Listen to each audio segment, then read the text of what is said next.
There we Do I, go. Thank you. do I need to hold? No, you're good now.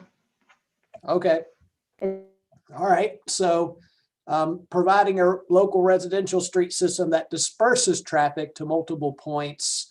We want to also encourage traffic calming, adequate access for police and fire and other emergency vehicles, and provide sufficient number of collector streets to accommodate the present and future traffic demands, and of course, balance the competing needs of pedestrian, bicycle, and vehicular traffic through integrated streets and access management. So that's the main purpose of this chapter. And of course, we reference, as I mentioned before, it's a little bit of a mouthful, the town's engineering, design, and construction standards manual. So that, as I mentioned, is referenced quite a bit in this document.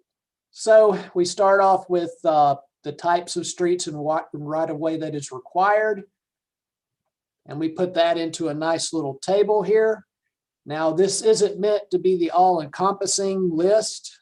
That all-encompassing list and cross sections are in the manual, but we thought it would be good to put some of our more typical used streets that you would see or utilize streets here. And so we list those here, and we have them categorized as residential local, residential collector, retail mixed use local street, retail mixed use collector street, an industrial local street, and then an industrial collector street.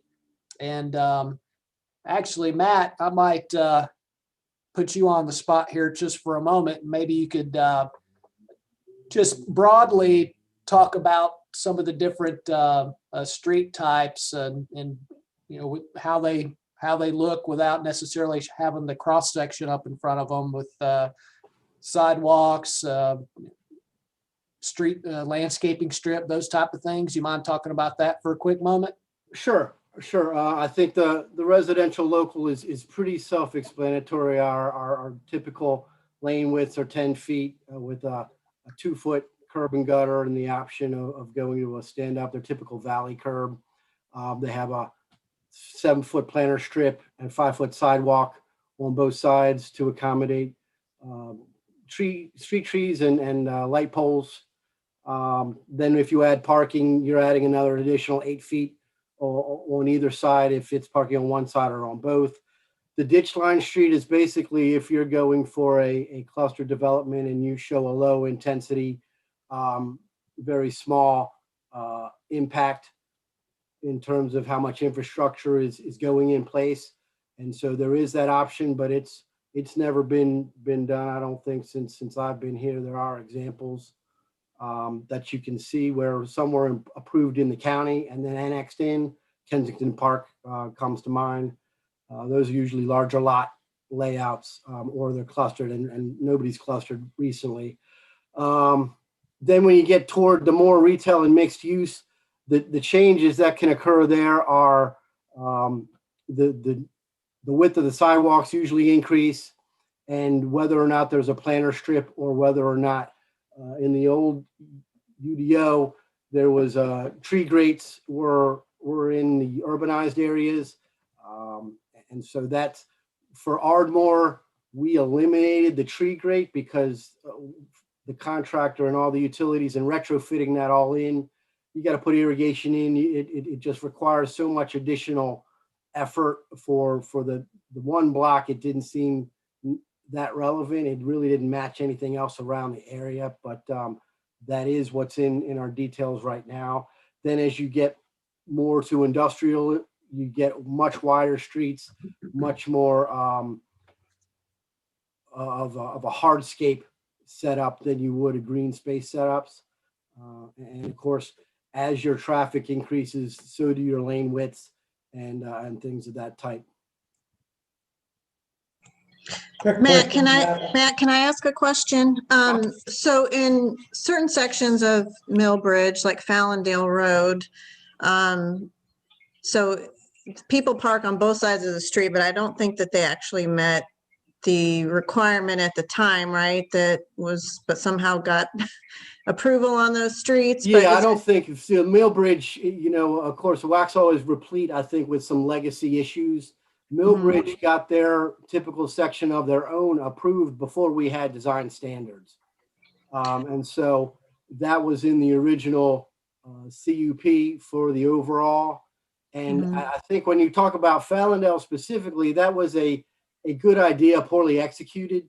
What they were trying to do was create a closeness and intimacy of space where the friction of traffic kind of self-controls speed limit, where you don't have to have speed humps or things of that nature. It kind of naturally comes out of the design. The problem with where they did it was they did it at an entry point. That might have been appropriate further deeper into the subdivision. But if you do it where cars have to get in and out, and you're allowing on-street parking and the distances between the driveways and the houses don't allow for a lot of additional car storage, there's too many things happening in the same place. And I think even probably at this point, even the developer or the design engineer would agree that wasn't an ideal setup. If we'd have seen that at plan review with our staff, we would have said, hey, this isn't going to work. You're having too many cars, the buses and your garbage trucks having to come in and ingress at this point, while all these other residents are trying to have parking for their vehicles. So the way that it's where the right of way is right now, I mean, would that have fallen under parking on one side of the street, or would that still have had both sides of the street? Do you? Yeah, so those kinds of things can be managed before or after. I mean, it could be posted no parking on the other side of the street. I wouldn't do that if the HOA and or the property owners adjacent were on board. But we certainly have that ability to ordinance it that way. It has never been brought that far. We're doing something similar in Curitan where there's issues with the same sort of issues where if you're parking on both sides of the streets, buses and on-street parking can't be accommodated. But I think there's acceptance there that they will, we're probably going to bring that forward pretty soon to have one side of the street posted as no parking to ensure that there is an ability to accommodate when larger vehicles and parking are happening in the same space. That is never, for Fallendale, that really hasn't come up. I'm frankly surprised, but I think the issue there is Curitan has a little bit more room. They got a little bit more space to accommodate other ways to park, where Fallendale does not. And that's where the real issue is. Well, and I can attest to Fallendale because I live pretty close to there. So I see how that is. And yeah, that's not, Tracy, a typical street section that we have now in our code.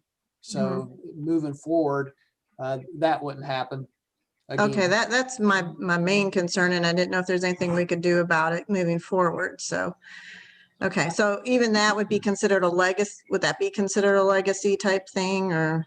Yeah, I mean, it's basically, we're not going to retrofit anything. It was conforming at the time because it was approved with the plans. And I don't think anybody understood the implications until it was already in place. Again, if the residents along that block were to petition for no parking on one side or both sides, I would be receptive to that. But I wouldn't necessarily go out and be proactive to say, hey, we're doing this, unless police or fire made a recommendation, and then that would trump, I think, the local and the HOA. But that's where it stands right now. Yeah, I think Matt's right as far as that it could have worked a lot better if it wasn't a collector street from Waxhaw Marvin Road. But thankfully, that's not in our code anymore. I guess that wasn't really before. I think that was just part of a conditional zoning approval, if I remember right, looking that up. So it was done on its own special circumstances anyway. Right. Yeah. I mean, Millbridge, I think, happened so long ago. It was the first one that was handled, and again, coming in without any real standards, I think it just kind of set its own pace, and we've kind of followed it along and learned from it going forward. Well, hence why we're all here today, right? So get all this That's right. done. I have one question and comment on the thought process on the industrial collector streets. We don't have any parking on those. Would you foresee any circumstance where we might have parking on certain uses on those streets? Yeah, I think when we talk about the new zones and if we're saying, if we're talking, say, employment centers where more density for residential might be preferred and those kinds of uses, I think that's a good conversation to have. And so that's well brought up. I don't know that we paid too close of attention. I think generally we let the uses come to us and then decide whether we think it's warranted. So that could maybe take a little deeper dive internally to see if maybe we want to make some changes there. Well, as long as we just have some flexibility, and again, site design is going to drive a lot of our conversation. So as long as the zoning administrator builds in some flexibility to those special conditions, because no two sites are the same, I'm fine with that. Right, and I think the concern there, I think philosophically, is if you've got a collector street, ideally you're talking about really the main arterial into and out of those areas, and if parking is appropriate, and if it's all just homogeneous and industrial, I don't think there's necessarily a need. But if there is more of a mixed use, then that warrants that discussion. And do you change the detail to widen out to accommodate larger turning radiuses and parking or not? And there's plenty of reference material out there. It wouldn't take that long to incorporate. Okay, so what we are saying the standard is that curb and gutter and sidewalks are required. So that is the standard. Now, there would be some special circumstances that we would give discretion to the town engineer where he may be able to make a call otherwise. And that would be if there's some topographical or geographical limitations, some type of environmental restrictions, residential developments with very low density. It's not uncommon to see ditch line streets and very low density subdivisions, i.e. like acre lot or larger subdivisions. So that would be done on a case-by-case basis if that came up. But the standard is curb and gutter. Are we talking curb and gutter on both sides of the street, or at least sidewalk? Actually, what I'm asking is, are we looking at sidewalks on both sides of the street? Yes. Yeah. And in limited circumstances, we have allowed, say, in short cul-de-sacs, to only have them on one side of the street. Understanding where are people trying to get to. Sometimes if there's open space, we want to make sure we're getting sidewalk to those areas accessible. Those are the typical conditions we look for. I might guess that we'd want to maybe modify that language so somebody reading it from the outside would have a very clear understanding that sidewalks are required as a standard on both sides, with, again, the zoning administrator having flexibility based on condition. Okay, that's a good suggestion.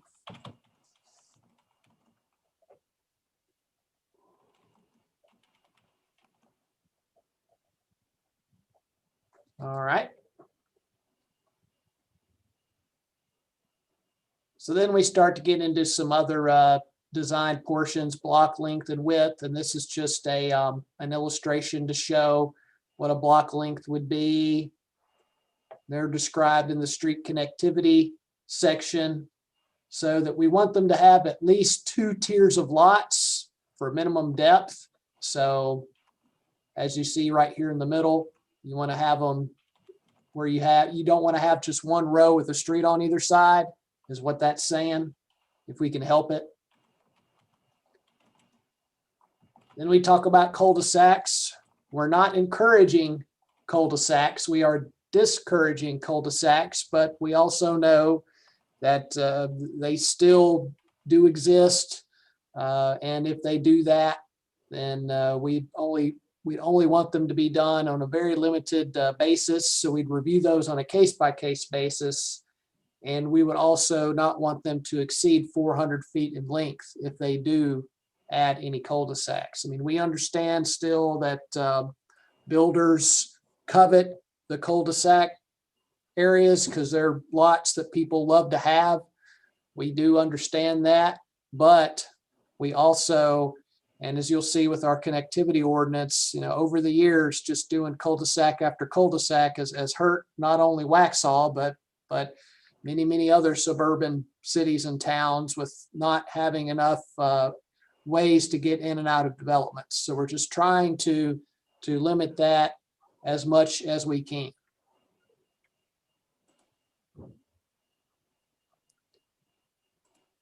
So, and just like chapter 1, here's another reference to payments in lieu.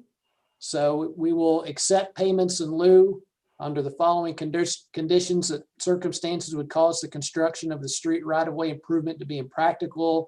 The town is committed and funded for the same improvements as part of one of the town's adopted plans. And it should put DOT in there as well. So we'll add that into that as well. And then the payment shall be equal to the full cost estimate for construction of the street right-of-way improvements, with said estimate having been found acceptable by the town engineer. And that all of these payments in lieu should be used exclusively toward transportation and pedestrian improvements. Jeff, Yes. number B, and I mentioned this to Blair yesterday. Number B is like the same sentence that we had on page 9 when we talked on payment in lieu of, and I added on there, the town has committed, or like NCDOT in terms of like 16, the town or another entity. Yeah. I mentioned that a second ago. We'll add NCDOT in with town. We'll do that. Yeah, okay.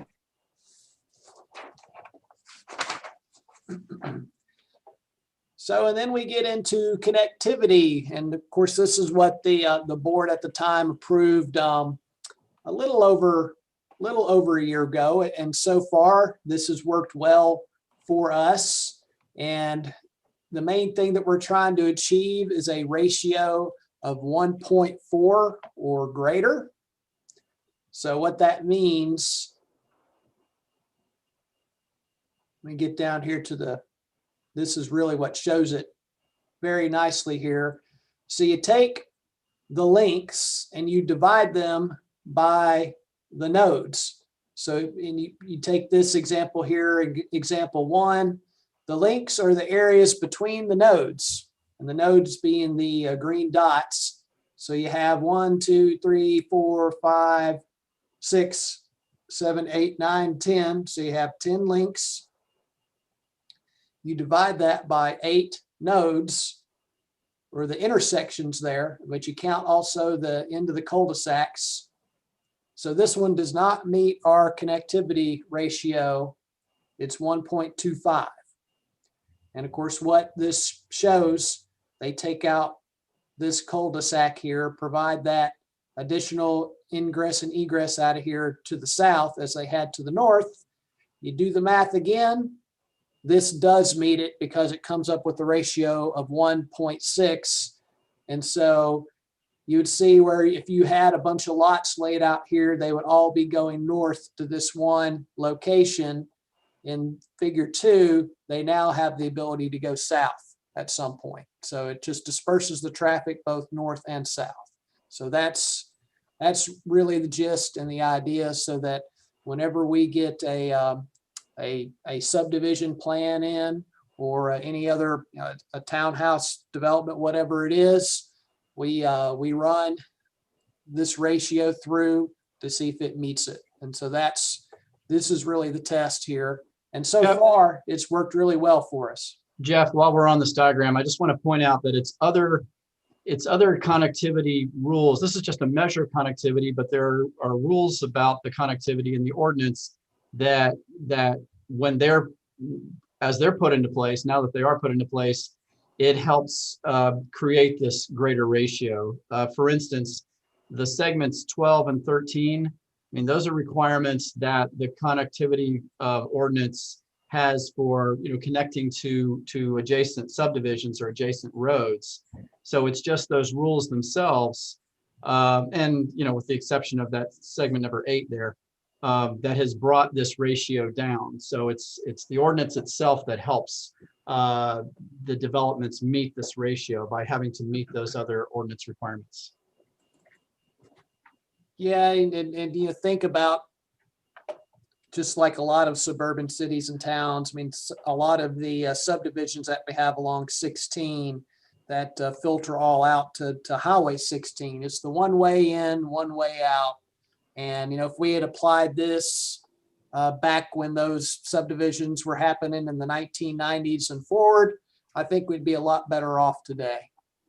Yeah, those were rules that I recommended in the 2012 pedestrian plan that was adopted, but unfortunately that didn't have a big effect on subsequent development.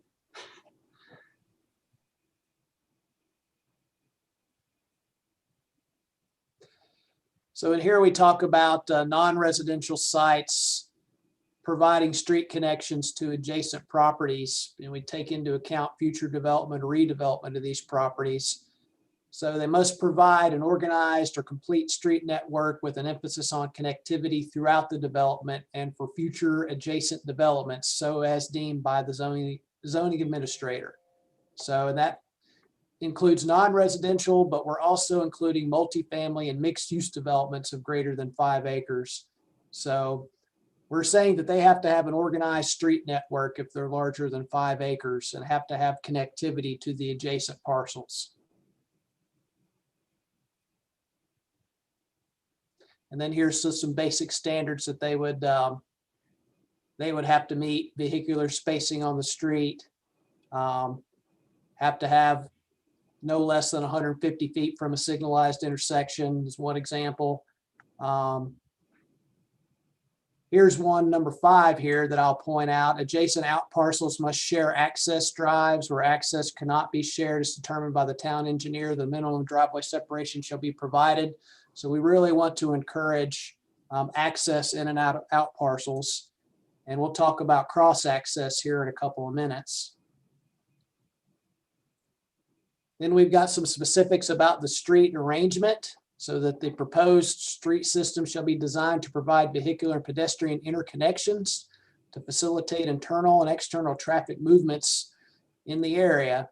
So the connectivity requirements described above and the roadway interconnection shall be provided between the development site and its adjacent properties, with one roadway connection every 1,250 to 1,500 linear feet for each directional quadrant which the property abuts. And so we have a depiction here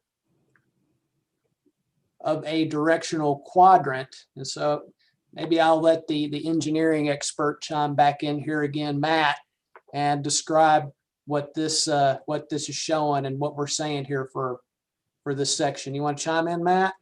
Yeah, basically, this is kind of a supplemental piece to the other connectivity, in that we want to ensure as much as is possible, we have multiple ingress and egress points, and we don't want them to be, we don't want to force too many in too confined an area, because intersections across an arterial or a collector, too many in a row, then you don't get good spacing, you don't get good gaps in sight distance. So we've kind of honed in on what is a good spacing to try and one, get the additional connections, but not overdo it. And so this is just language that tries to help the designer understand what our intent is and be able to follow it without a lot of hand-holding, if you will, as they start from their design sketching. I think this comes into play, I think, more tangibly when we talk about the preserve. They originally had 2 connections onto Rehoboth, then they did away with one, and that kind of was like, look, we get it. They were having some issues with it, but we really preferred to have more connectivity than less. And that still hasn't gone through construction document. It's because it's a DOT road. They may not allow the second access, but in following this guidance, that is kind of what we're looking for. And so it's a little confusing and complicated, but this is the best we could do to try and illustrate and define our expectations.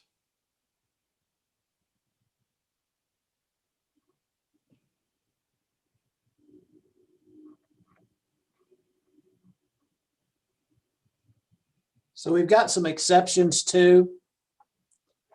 So he may provide some exceptions to street stubs in connection when a street is proposed in a development that abuts an existing development and no existing street right of way or streets extend to that common property line.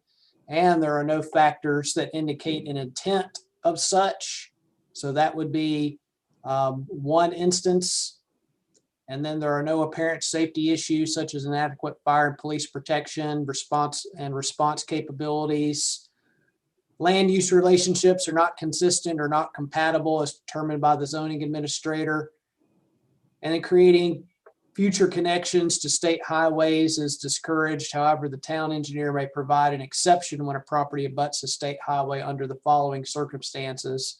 The town may require connection to a state highway with coordination with NCDOT.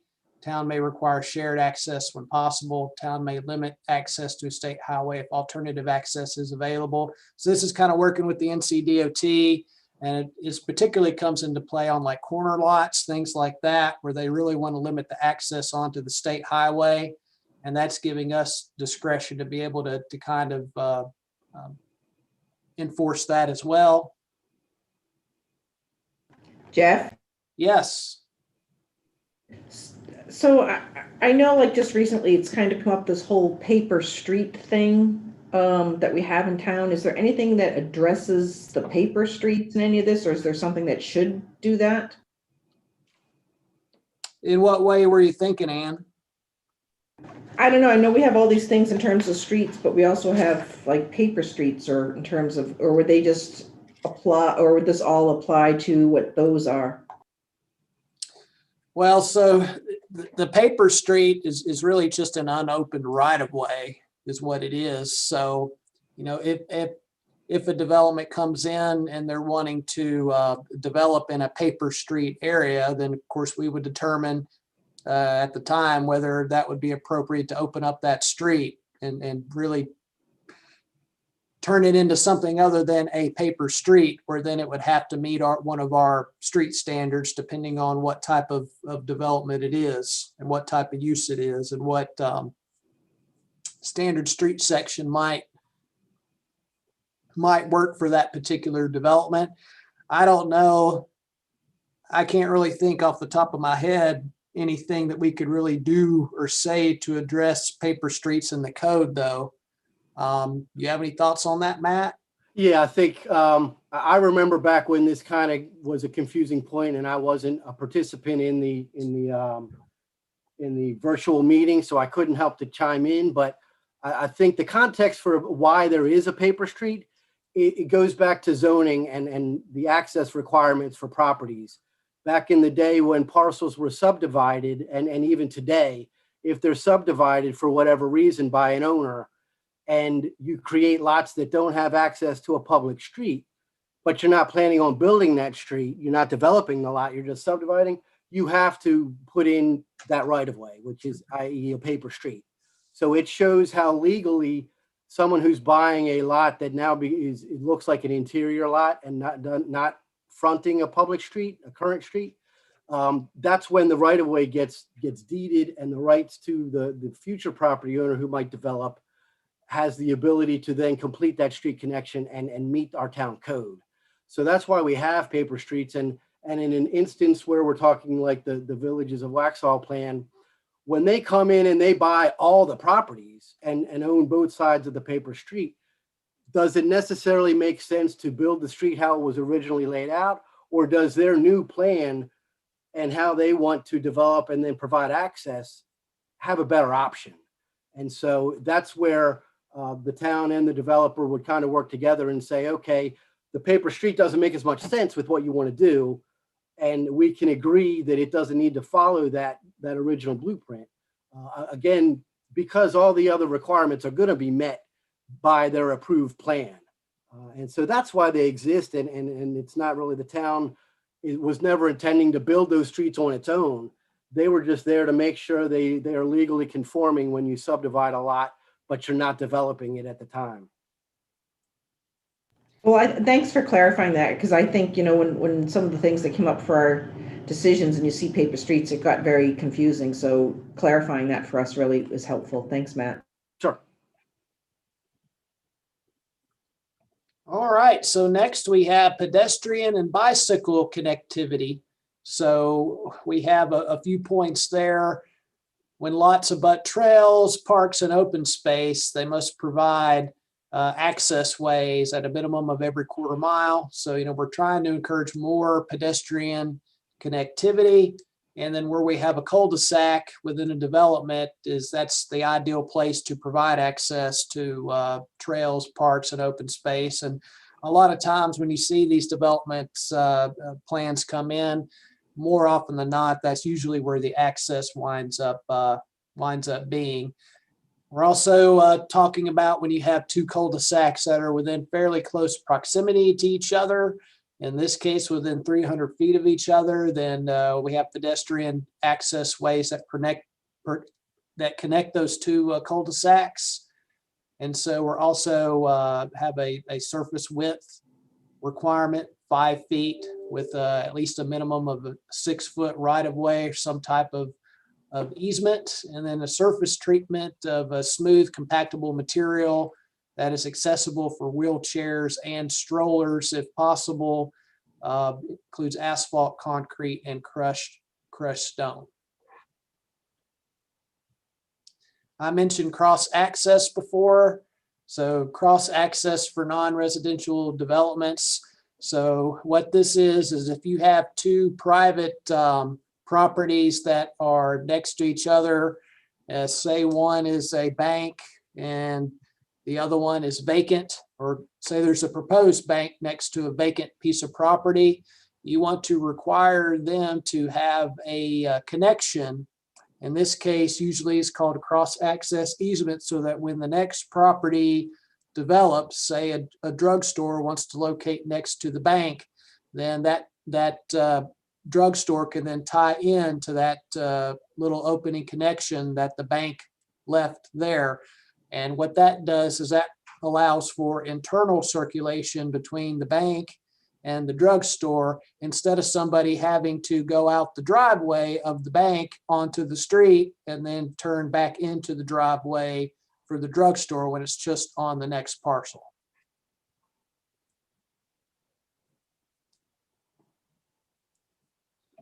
And we have driveways. So driveways connecting to state right-of-way shall be approved by the NCDOT.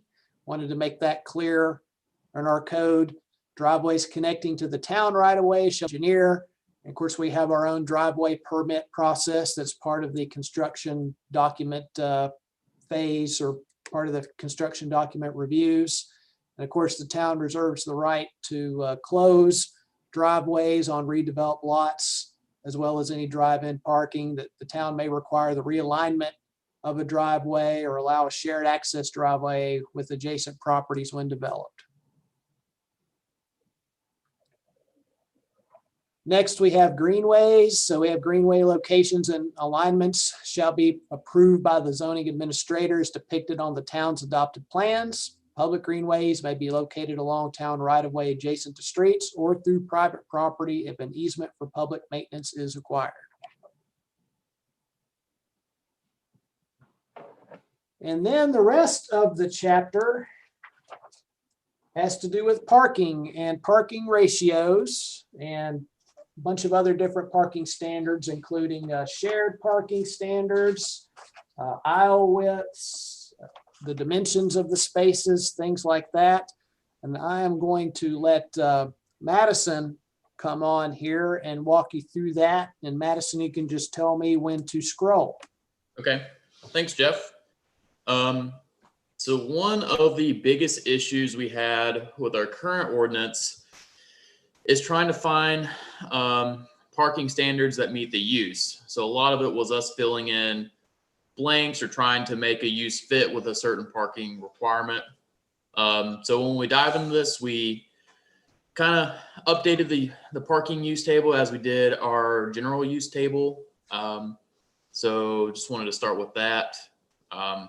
So the general purpose of this is to help protect the public health, safety, and general welfare by providing flexible methods of responding to the transportation and access demands, and helping to avoid negative impacts that can result from additional impervious surface, stormwater, and then the visual environment.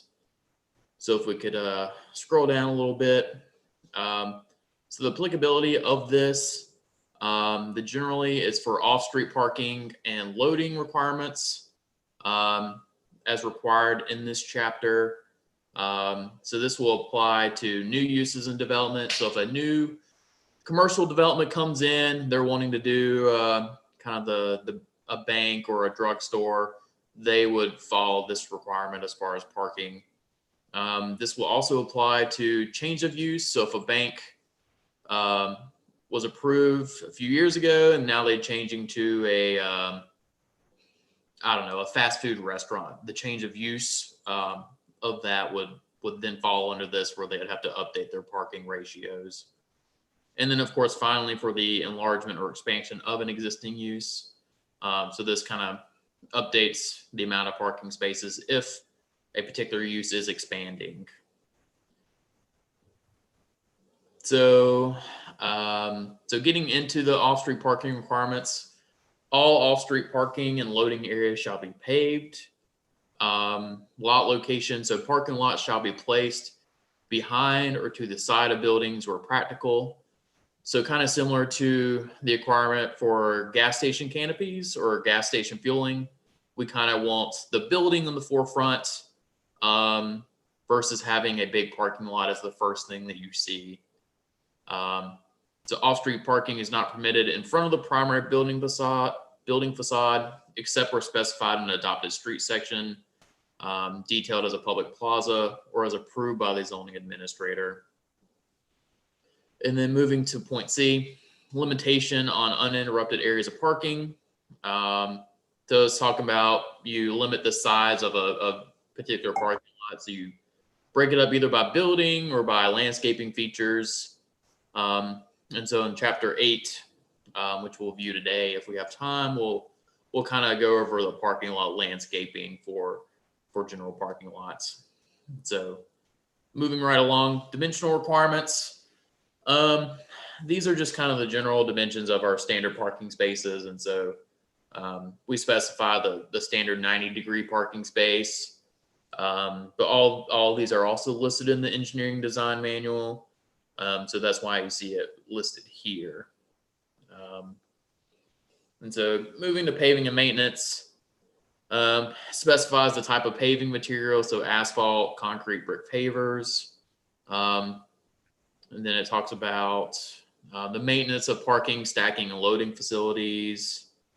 And then it states that all parking areas must be separated at least 10 feet from building. And so this is typically for, you know, a 5-foot sidewalk or tree plantings or just any general landscaping. And so our parking minimums. So this is something that we're kind of reusing, but revamping as from our old ordinance. So an applicant may request a 20% reduction in the parking minimum of this chapter. So a request like this is generally for, we just don't want to see a large shopping center with an abundant amount of parking or where a parking is too overwhelming. So if the developer opts to reduce that, they have the ability to do so. So that is also just determined by the zoning administrator. And so something kind of new that we thought of as far as developments in the neighborhood center district, we thought it'd be cool to, you know, add in a reduction of 50%. And so this is to encourage more of a compact and walkable mixed use development. So we envision people riding their bikes or walking or kind of using these neighborhood centers as they're intended as small compact developments for this. So we just wanted to offer this as well because we intend these to be smaller nodes or smaller parcels, so less parking might work better for the building footprints. So talking and getting into the meat of it, this is our parking ratios here. So we start off with residential, and you can kind of see, goes over single family detached, duplexes, townhomes, multifamily, and then it goes into manufacturing and modular homes. Now, these are pretty standard. 2 spaces per unit are pretty common. And then 1 visitor parking space for every 4 parking spaces for townhomes. And just a quick point on that too, for review, and we're talking about residential. I mean, that can mean a true parking space like it would for multifamily, but for single family detached, you would count the driveway area as their parking space area. Yeah, that is correct. So we go over group living. So you have childcare homes, you have family homes. And so you can just see those requirements there. We talk about live work units, talk about community service. So a lot of these you will see will be based off of square footage. So you can see a library, museum, art gallery. It's 3.3 spaces per 1,000 square feet of floor area. And then the same for daycares. And then educational facilities, you can see. So I will say when I first drafted these educational facility parking ratios, I was like, wow, 1 space per 5 seats within classroom. I mean, that's going to be potentially a lot of parking, but you know, when you have these facilities, they're larger facilities and need to offer that kind of parking for students and faculty members. So it's not as alarming, but it's pretty standard as far as educational facilities. Madison, Yes. where do we get the number of seats? Is that something, where would we get that? Are the colleges approved for so many seats? Like, 'cause I know like a hospitals, they're approved for so many beds. So how do we determine how many seats that they would have? Yeah, that's a good question. 1 space per 5 seats. I guess it would just be number of classrooms and then maybe the average number of seats. I guess that would also be something we could work with a university or a college as they come in. Well, it'd come in on the plan as far, you know, if somebody wanted to build a university and they say their initial build out was 2 educational buildings, they would need to provide us with the number of seats that they're looking to do in those buildings. And then that's what they create their parking ratio on. And that's how we review it based on the number of seats that they provide us within those 2 buildings. Yeah, and it's so even with some schools, it could be the number of students they intend to have enrolled, or like he said, classrooms and seats that they intend to have. So Yeah, I was just curious because I know like hospitals they're approved by the state, and I didn't know if there's some sort of something similar for educational facilities. Like with their accreditation process or anything like that, but it doesn't sound like there is. I don't know if they have their own standard that they have to have, but I mean, as far as what we review it on, it would be, you know, based on the number of seats they have, and that's how we would calculate the number of parking spaces that in the review.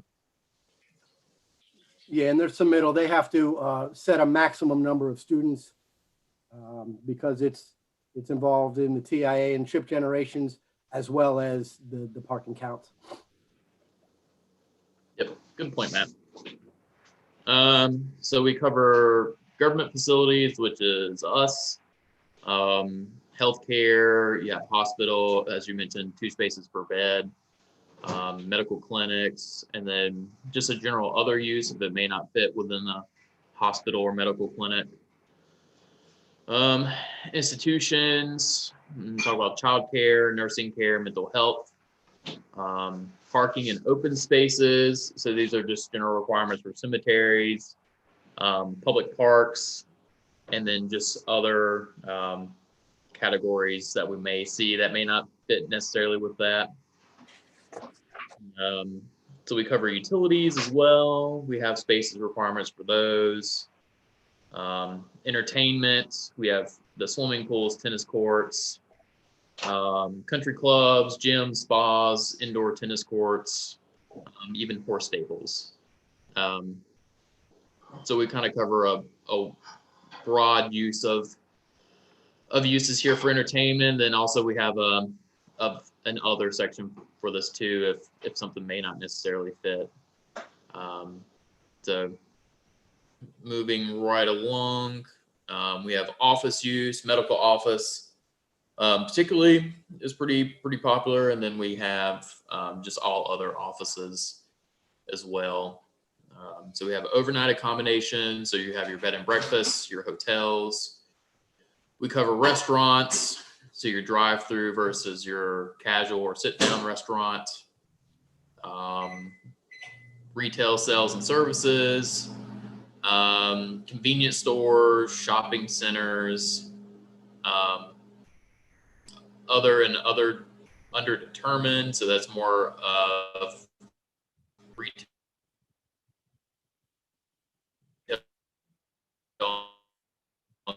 service and other.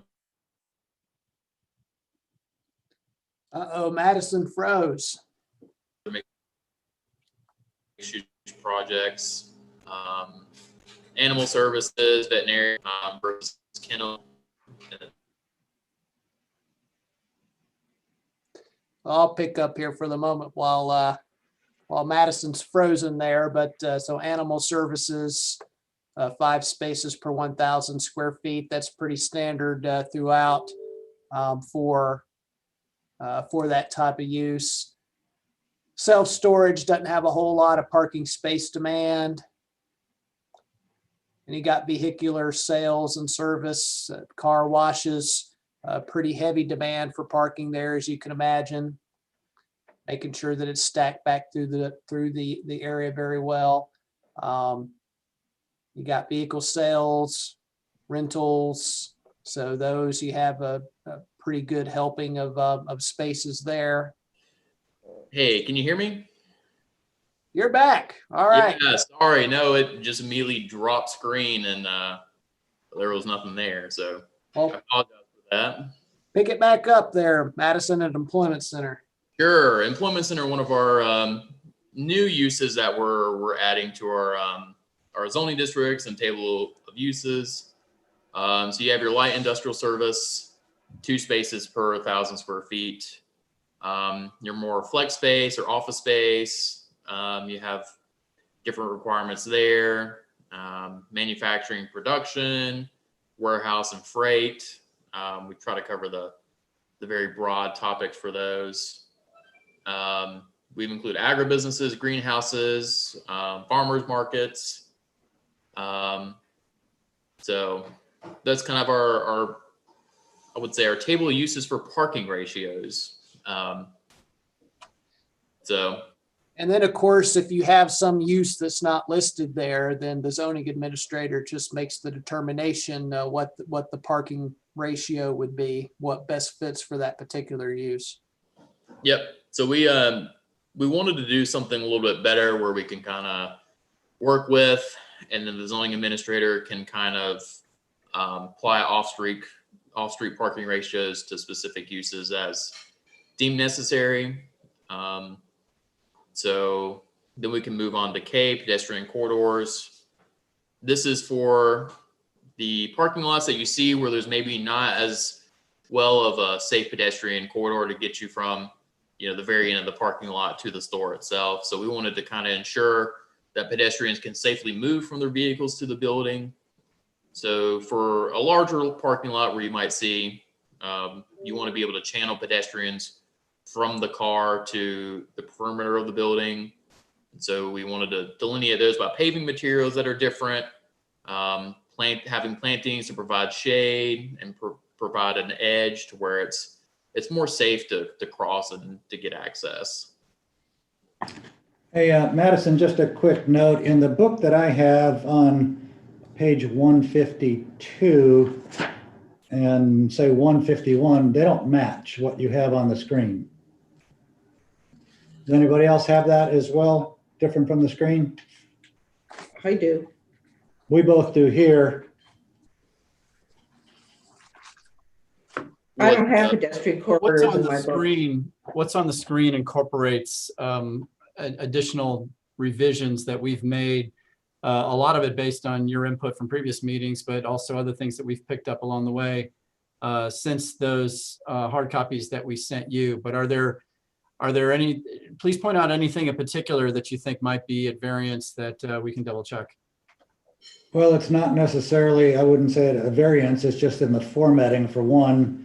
On our page 152, under item K, it doesn't really have anything bolded there. And again, these are from the original books, so it doesn't really. Yeah, that's it's just expected. under- And that's just examples of some, like not all the changes I make are words. Sometimes they're formatting issues. Yeah. And so, yeah, you're going to see some slight differences. I mean, we're making changes almost every day in this document. They're not huge and they're not ones that, I mean, any changes that we make that are something that you haven't reviewed, we will review with you or are reviewing with you.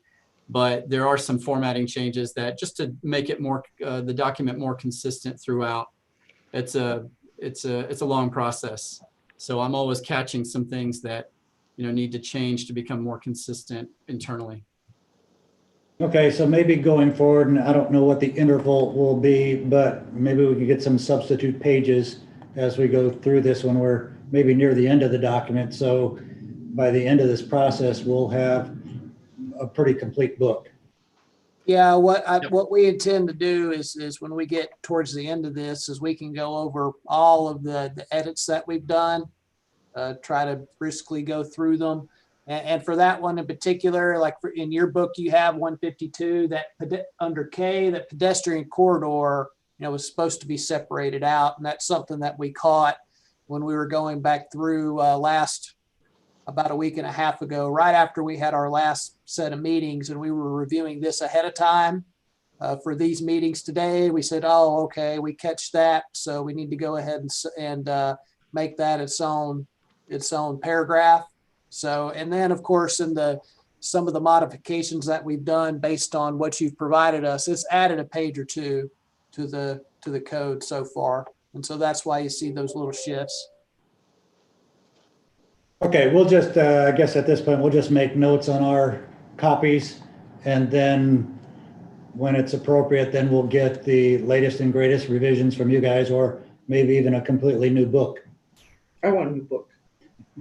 Yeah, I think it would be to do a new book when, because as we're going through this, and of course we're elite. So I guess just a little bit about our process while you're reviewing it, while I'm and some of others of us are talking.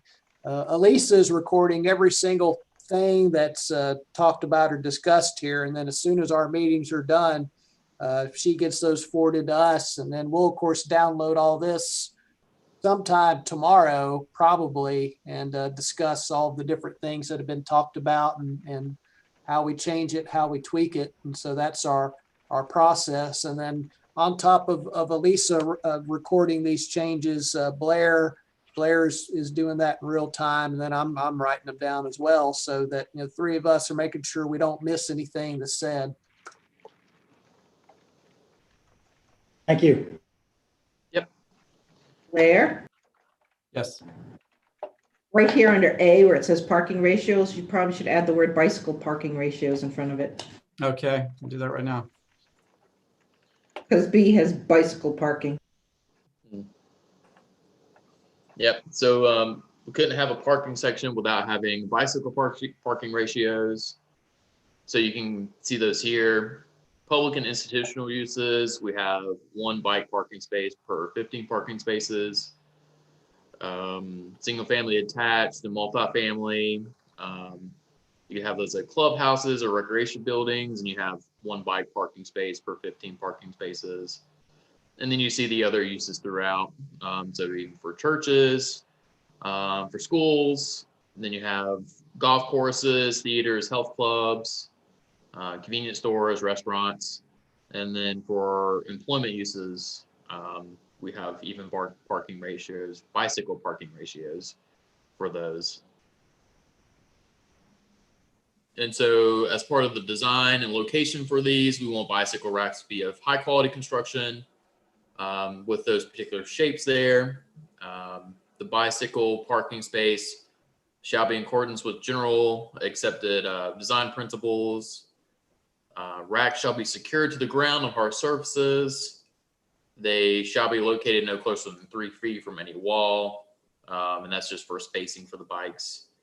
And then where they're located, they should not obstruct pedestrian access.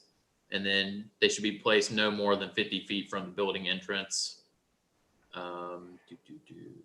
And so as far as other residential uses, bicycle parking was kind of mentioned before. They're required for single family attached, multifamily, or cluster subdivisions with common recreation or open spaces. Hey, Madison, Yes. have you guys thought about like low speed vehicle parking?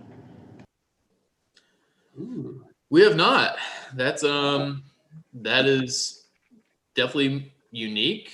We might have something more like that if with our neighborhood centers, or if low speed vehicles getting into them being properly tagged and insured or whatnot. So that's definitely something different to consider. It's a great thought, Ann. Yeah. That yes, we will look into that.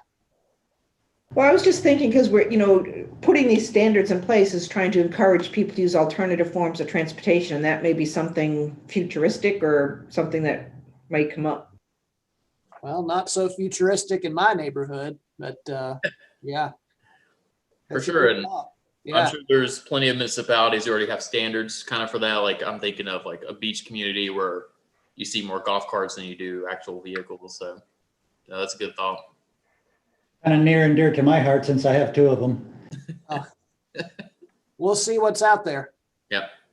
I'll need one for my flying car. So moving right into stacking spaces for drive-through facilities. This is just the number of stacking spaces for a bank, for an ATM, and then all these uses you could see here. And the way that we measure them from. So those are pretty standard. Unlisted uses, requirement for uses not specifically listed may be determined by the zoning administrator based on their requirement of comparable uses. That's just another note about unlisted uses. Shared parking. So this is something that we have currently in our ordinance, and so we thought it'd be fair and a great idea to continue that. So shared parking can overall have a reduction in the amount of motor vehicle parking required. It's encouraged amongst different uses to conserve land and reduce stormwater runoff. So shared parking agreements, we're having them be reviewed and approved by the zoning administrator. And then so this kind of goes over the eligibility of that. So it can be used for mixed use projects or multiple commercial uses that have different periods of parking demand. Yeah, it talks about any use applying for a shared space must be located within 1,000 feet walking distance of the parking lot. And then talk about filing the agreement with the zoning administrator. Remote parking, if off-street parking requirements cannot be met, then spaces can be provided on land located 1,000 feet from the entrance.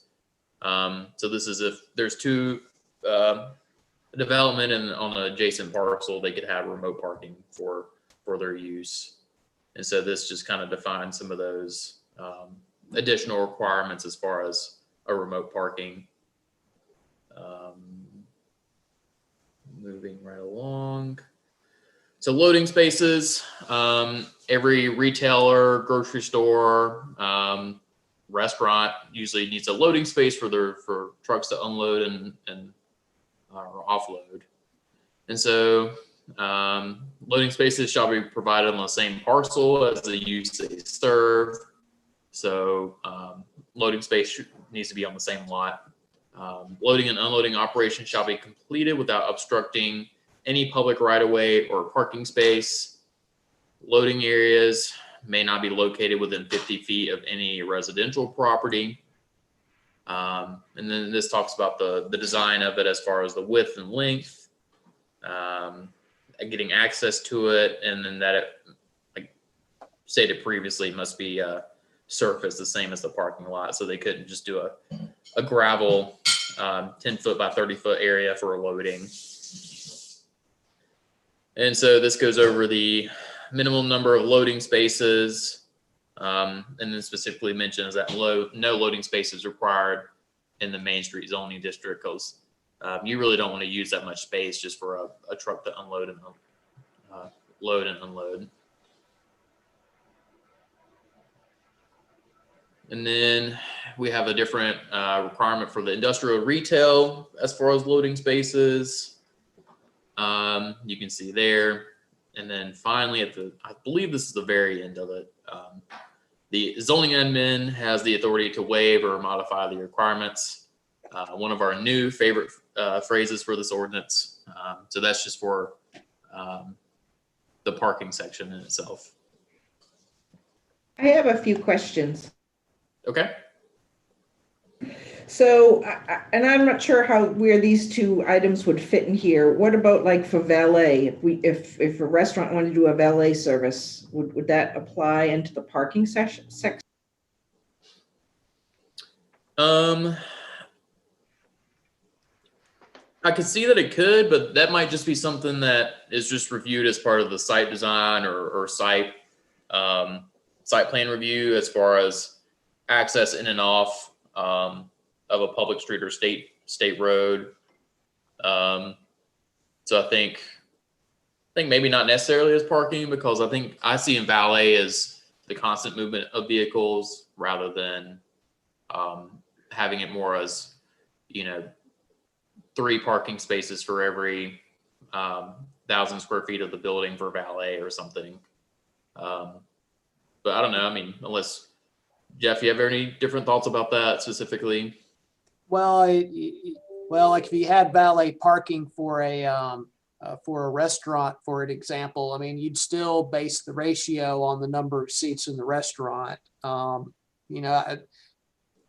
Perhaps if they knew going in that they were, and we knew going in that they were going to have valet parking, what we would probably look for is to make sure that they had an adequate area to do that up at the front or side of whatever use that is. And I'm trying to think of how you could write something specifically for that.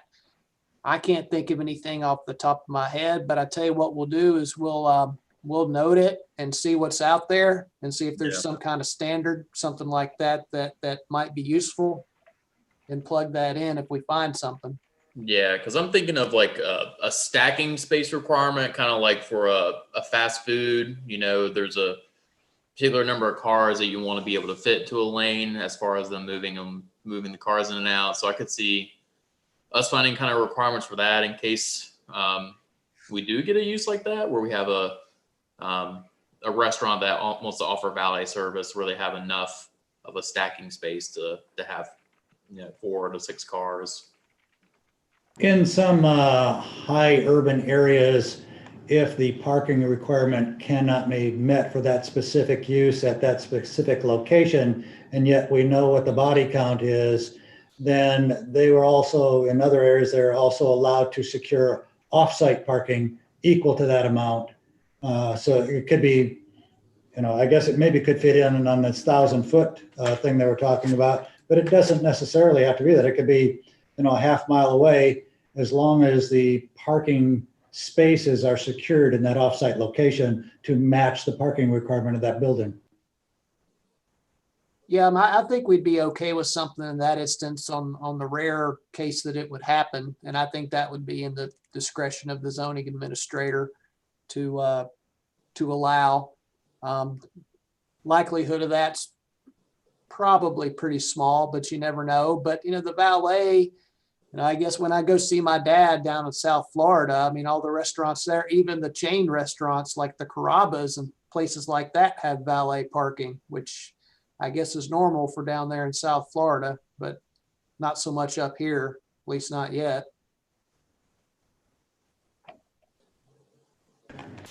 Something else too is, what about a park and ride? Like, where they do park and ride if you want to do transportation to like the airport, or park and ride and have like, maybe say the cats came down here and you could have, alternative transportation uptown? Yeah, that would be a specific use like a parking lot. So you'd review it like that, and whatever the intended amount of spaces they have, we'd certainly would love to see a park and ride lot at some point. So that would be something that we would review as a private parking lot that we have in our use table. Would that be something that, let's say, maybe the Walmart or the Lowe's could dedicate a certain part of their parking lot to at some point, or because I've seen that done in the past, like malls would dedicate a certain section of their parking lot to that use. Yeah, I would love to see that happen, especially for a great repurposing for a sea of parking. Yeah, absolutely. We would, if somebody were interested in doing that, we would definitely encourage that. Yeah, and that's where we could probably use a shared parking agreement between, let's say, the Walmart and, the ride service.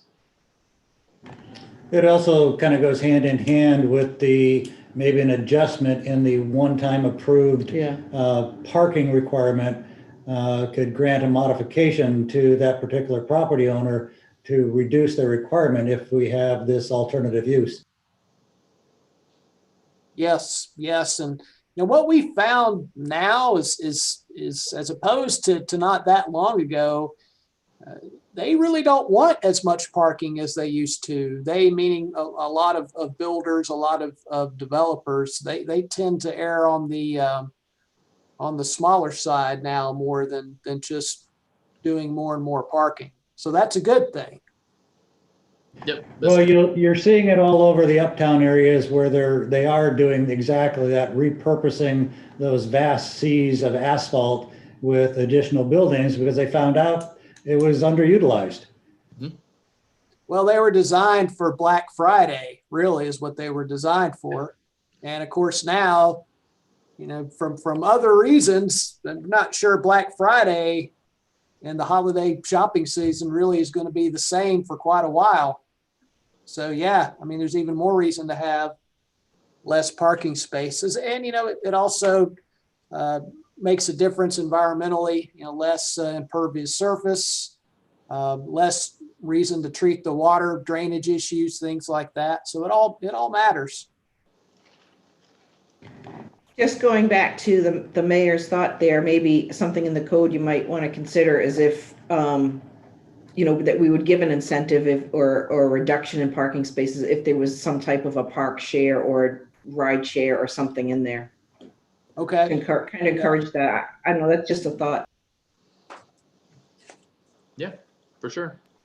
And generally speaking, that would be on a new development. I don't know what kind of incentive you would come up with for an existing, but it could be.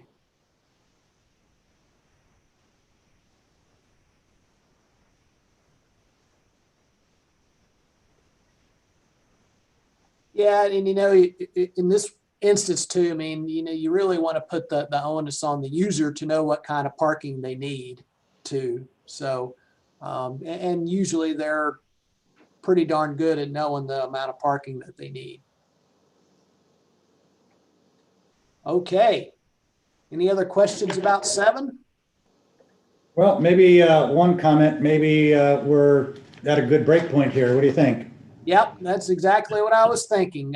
Before we get into 8, so you want to reconvene at what about 13 minutes to 2:30? So 2:30. 2:30. Great. We'll reconvene.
I'm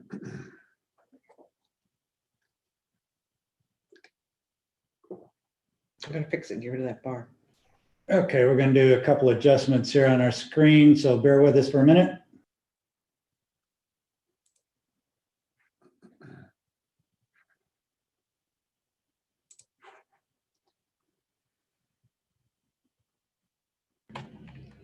All right, it is 2:30. Do we have everybody up? We still are shy. Commissioner Morey, you're signing in. There you are. And Jeff, it's back to you and your team. All right, thank you, Mayor. So now we are into Chapter 8. And so this involves buffers, landscaping, and lighting. So what we mean by buffers is the space separation between uses, some similar and of course mostly dissimilar type uses, and then the screening requirements that are involved in those buffers, landscaping, including street yards, and then all the perimeter landscaping as part of the buffers, and then outdoor lighting requirements. So we have that sectioned out from into 15 different sections. You see down there at the end is lighting, and then 8.1 through 8.14 are various sections on buffers and landscaping, screening, open space, tree preservation, all that good stuff. And then, of course, the premier part of the chapter is Blair's formatting of our tree species list, which we'll let him go over when we get to that point. So starting off here with the general purpose, buffering, screening, landscaping, and tree preservation. We're looking to establish standards that preserve and enhance the natural environment and aesthetics of the town, provide appropriate barriers and relief from traffic, noise, heat, glare, odor, spread of dust, reduce the impacts of stormwater runoff and erosion, encourage the preservation of native plant communities, interconnected natural open space and ecosystems.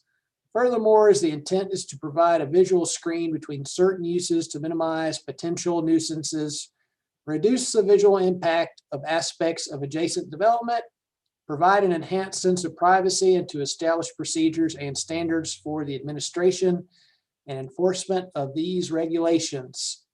So where is it applicable?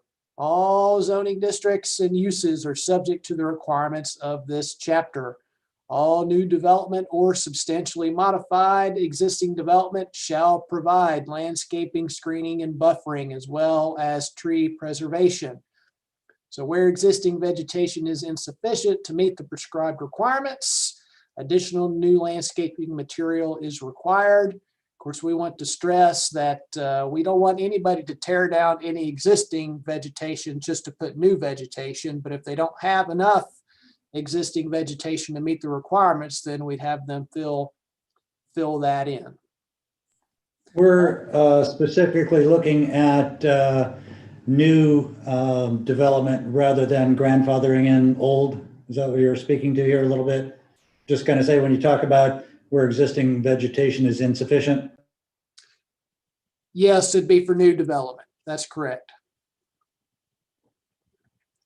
So all new development or substantially modified development shall be required to provide a landscaping plan in accordance with standards of this chapter. So it's kind of similar to parking. You have some substantial change, might require some additional buffers, things like that, obviously in addition to if it's a new development. So construction standards for some landscaping criteria, including planting and protection standards, they'll be located in the Engineering Design and Construction Standards Manual. We also want to make sure though, and we talked about, and this is, I think, something that's not in your print right now that we added in about a week and a half ago. We wanted to make sure that when we said buffers, people didn't make the assumption that we're talking about stream buffers. Wanted to make sure that people understood that it was pertaining to landscape buffers. So anything in reference to stream or riparian buffers is found in Chapter 9 or our environmental regulations. Jeff, as you Oh. just clarified that with us, should you add the word planting/landscaping buffers? Yeah, we can do that. And Jeff, I have a question about the new development. So I know a common practice is for the developers just to go in and clear cut a development and then come in later just to add their landscape trees. But so when you talk about encouraging to like keeping the trees that are already there, I mean, do we need to do any other special wording on that? Or is there anything we can do to protect the landscape that's already there when they come in and develop? Yes, so I would say to you, Tracy, just to stand by with that, because that's following in a later section of the code, and see if that meets your satisfaction. We can talk about it then. So then we have general requirements. All buffers, landscaped areas, and tree preservation areas shall be free of structures except for ordinary projections. So, and that's a term that we have defined in chapter 13. Improvements such as driveways, sidewalks, greenways are allowed in buffers. That's really what we're saying about ordinary projections, tree preservation areas. Certain accessory structures are permitted to be placed within the required open space as provided for in this chapter specifically. Pedestrians, bicycle, and other alternative transportation and recreation facilities shown on plans adopted by the town shall take precedent over strict application of the provisions of this chapter. The zoning administrator may waive or modify the requirements of this chapter where other buffers or open space satisfies the requirements based on extenuating circumstances such as underground utility locations, overhead utility line location, mechanical equipment, or other instances like that. A rarity, but something that does happen from time to time. So, Jeff? yes. We are missing a paragraph, or you're missing a paragraph between pedestrian, bicycle, and the zoning administrator. We have a paragraph in my book. It talks about fraction units. Was that just been removed altogether? Yes, that's been removed. Yeah, there were a number of different places in the book where that was formally in there repetitiously, and we took care of that in, I believe, chapter 2, maybe chapter 3 or 1, I'm not sure, but with an overall statement that would apply to the whole ordinance. Okay, I just wanted to make sure. Yeah, that fractional requirement should only be in chapter 1. So it somehow got pasted into there. I think both 7 and 8 where it shouldn't be. And so we removed that.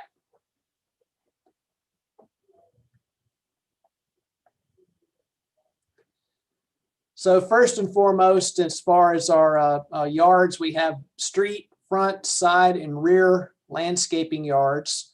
So we have them differentiated in a few different ways. Trees and other plantings shall be provided within the public right-of-way and within the required front, side, and rear setbacks in accordance with the following standards. So within the right-of-way, we have 1 medium or large maturing tree. And of course, we have a list of those in our tree species list that Blair will go over with you here shortly. Depending upon the planting strip size selected from the tree species list. So, of course, depending on what street section you're using, what planting strip, that would determine what type of tree you would put on there, whether it's a medium or large maturing tree. And then they'll be provided on a continuous regular pattern, typically between 40 to 65 feet on center. You want to have a little bit of leeway there of where they're placed because, as you know, going along any streets, there's all kinds of other things that can get in the way or have reason to be in the way. So you want to provide some flexibility as to where they are placed, but still have that number that you want to get. And there's some great examples right now in town of where street trees really do make a difference. The northern area of Millbridge, for instance, in Curitan, they have great street trees, provide a lot of shade, and so that's a good thing. So we have front yard areas in the employment center, corridor, commercial, neighborhood center, town center districts, 1 medium to large maturing tree be provided within 25 feet of the back of sidewalk in a continuous regular pattern. Then between 40 to 65 feet on center for all developments that are set back at least 10 feet from the street right of way. So trees placed on landscaping front yard shall be spaced in a manner that is complementary to the placement of the street trees. So we've got street trees, and we've got a requirement for trees within the front yard area of our non-residential uses. Jeff, can I pause you for a second on that? And maybe it's covered somewhere further on. Some of our neighborhoods, our master plans are having some issues, and I know that we did in Sun City as well, where they planted the trees. They required a mow strip, so it was only about a 3-foot mow strip between back of curb and the edge of the sidewalk, and they planted trees in there and then put the light standards on the other side of the sidewalk. And the unintended consequence of that is the trees created a great canopy that completely blocked out the streetlights. Yeah. And so, and not only that, we had the uplifting part of taking up curb and gutter and sidewalk. And if they're ours, I don't know that we want to continue to do that. Yep, and I believe we do have that accounted for in the lighting section. If I'm remembering off the top of my head, they have to be at least 20 feet away from any tree. I think that's coming up, and we'll see where we have it placed within that cross section too. Well, I think sorry. Going to speak to more of the. I'm sorry. It's going to speak to more of the site design on if you're requiring sidewalk. Where does that sidewalk go? Because you get a 3-foot mow strip, and then you get this ginormous oak tree in there 10 years later. You're out there ripping up sidewalks and curb and gutter and streets and all that stuff. And again, the problem in some of the existing neighborhoods is the canopy of those trees, although it looks historic and great and all that kind of stuff, it actually blocks out the entire effect of the light standard. Yeah, it does. And we've actually ran into that some, I believe it's in Curitan where we're having that issue. Yeah, that was actually what I was going to bring up too, Ron. I was just wondering, I've noticed the same thing in Millbridge, actually on Fallondale, where those trees are, and I think in Curitan as well, where they're having to remove the trees because of the sidewalks. And I'm just wondering if that's something we should reconsider, if we want trees put in between the curb and the sidewalk like that. And now maybe that's something we could address in the list of trees. I noticed some of the species listed there were way too large for that area, but if you want to talk about that later, but.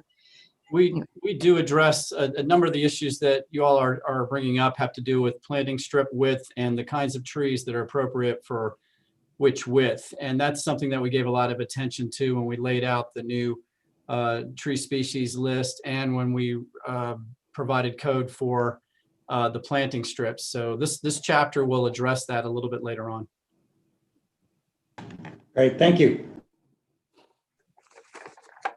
So we've got front, side, rear yard areas in major subdivisions, cluster developments, and for developments located within the National Register Historic District in the R1, R3, and R4 districts. 1 medium to large maturing tree shall be provided within the required front yard.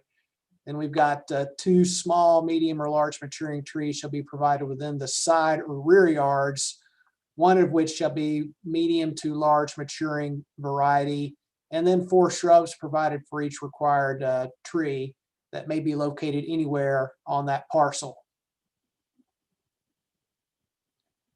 Street trees shall be located no closer than 40 feet from any controlled intersection to avoid visual constraints.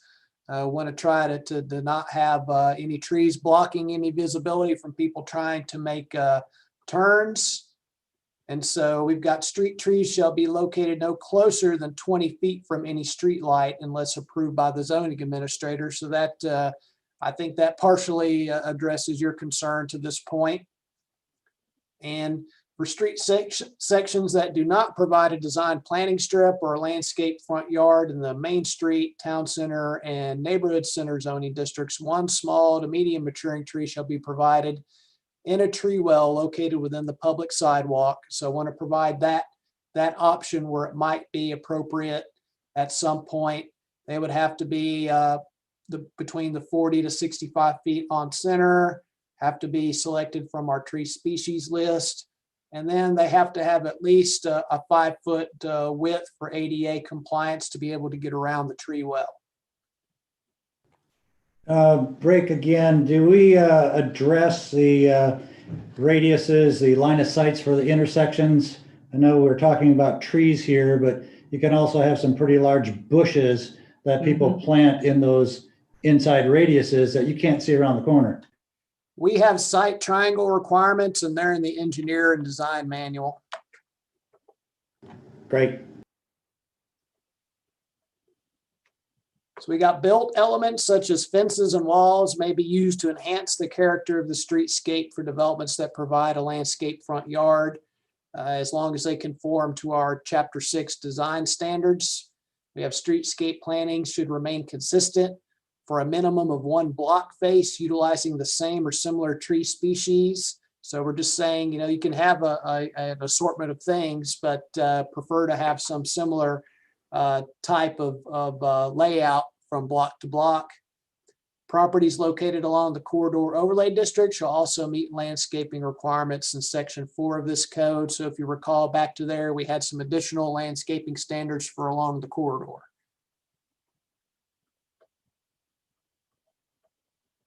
And then we get into parking lot landscaping. So landscaping should be included for all off-street parking areas to provide both environmental and aesthetic benefits. What we're trying to do is reduce the urban heat island more so than anything, but also try to reduce stormwater runoff and then provide a nice visual, less visual impact to surrounding land uses.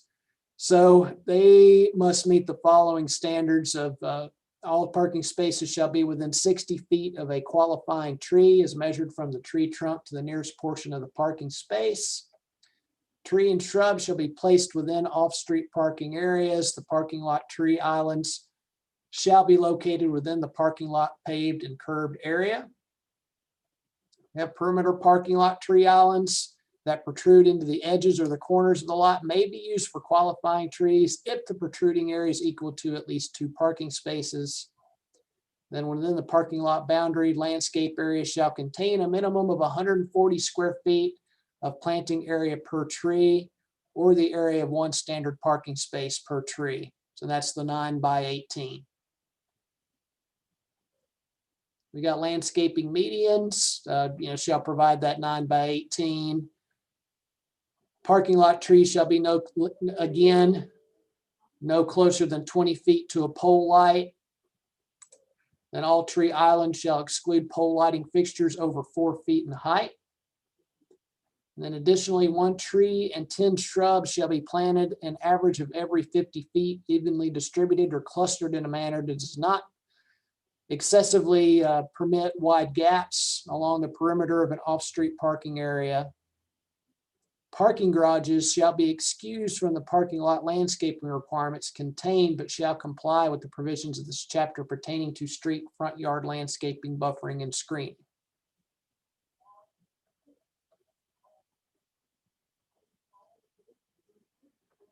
Then we got perimeter tree buffers in the residential districts. These are specific to developments that are containing 25 or more residential units. And this applies to the R1, R3, and R4 districts. They must require a 25-foot wide perimeter landscape buffer. So it should be along the perimeter of the entire development. The landscape buffer shall at a minimum consist of trees placed every 20 to 30 feet on center, with 10 shrubs per tree evenly placed or clustered throughout the buffer. Landscape berms may be used along public street frontages to provide additional screening to the standards in this section, and a berm shall be a minimum of 6 feet in height.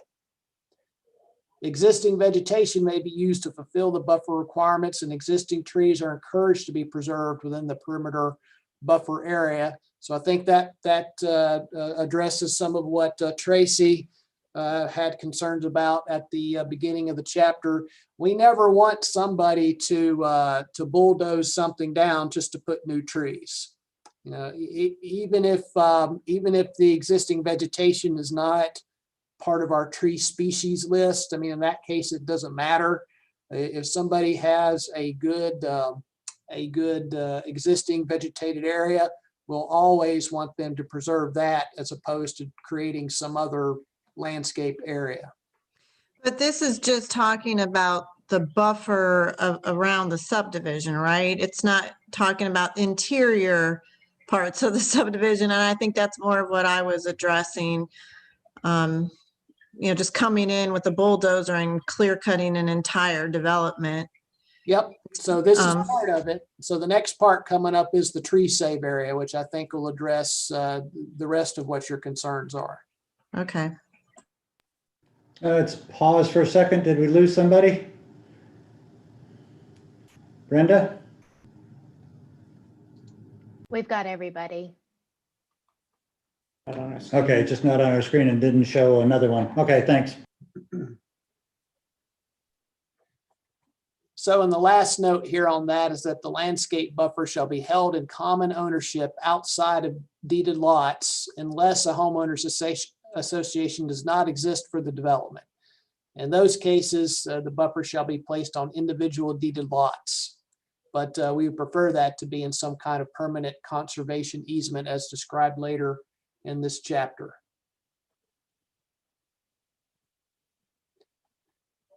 So then we've got the buffering of non-residential uses. So landscaping buffers shall be provided between certain zoning districts in order to reduce the potential disturbances that arise.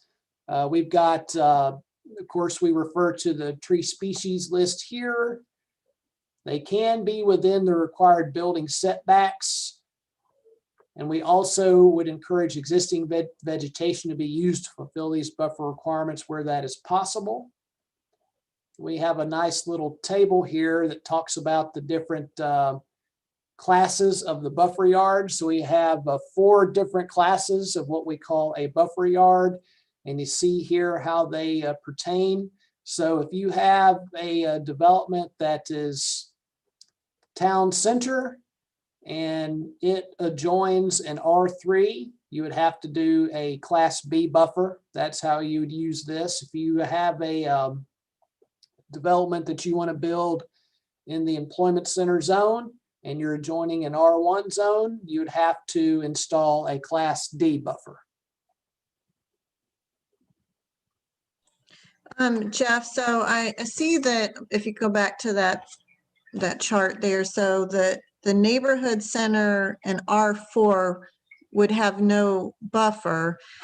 And I don't think that's a big deal if it's like townhomes and things, but if it's retail, I mean, I don't know. I kind of feel like there needs to be some kind of buffer there. I mean, I don't know, would that be where some other type of requirement, like the commercial type buffer, would that still apply, I'm assuming, or? Well, what we could do, Tracy, I mean, we could make that differentiation between residential and non-residential for the neighborhood center. Yeah, I think we can do that to accomplish that thought. Okay, that would make the most sense to me, because if you're living in a townhome, you don't want to see the bright lights from a sign, in a retail store right next to you. So that's my thought on that. But yeah, however that would work. Okay, we'll dig into that. I think that's a simple fix. So in class A is the least restrictive, and it graduates up to class D, which is the most restrictive.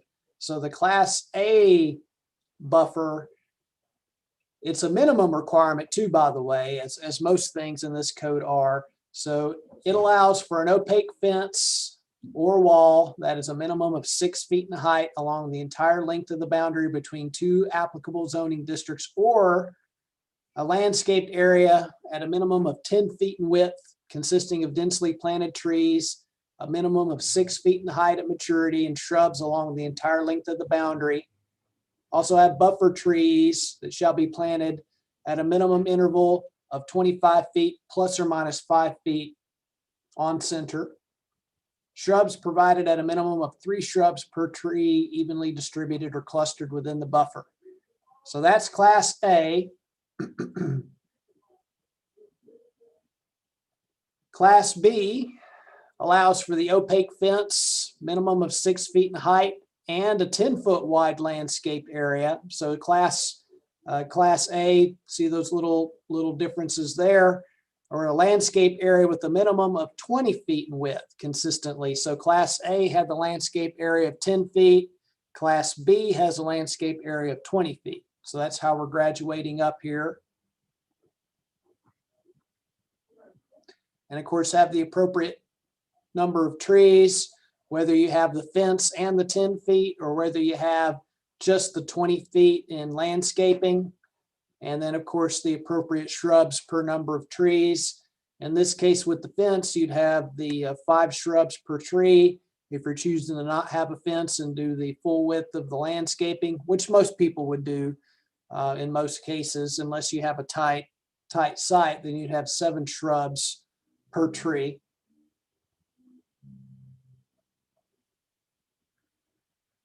So then we've got the class C, where you'd have a fence and a 30-foot landscaped area, or you'd have a landscaped area of 40 feet.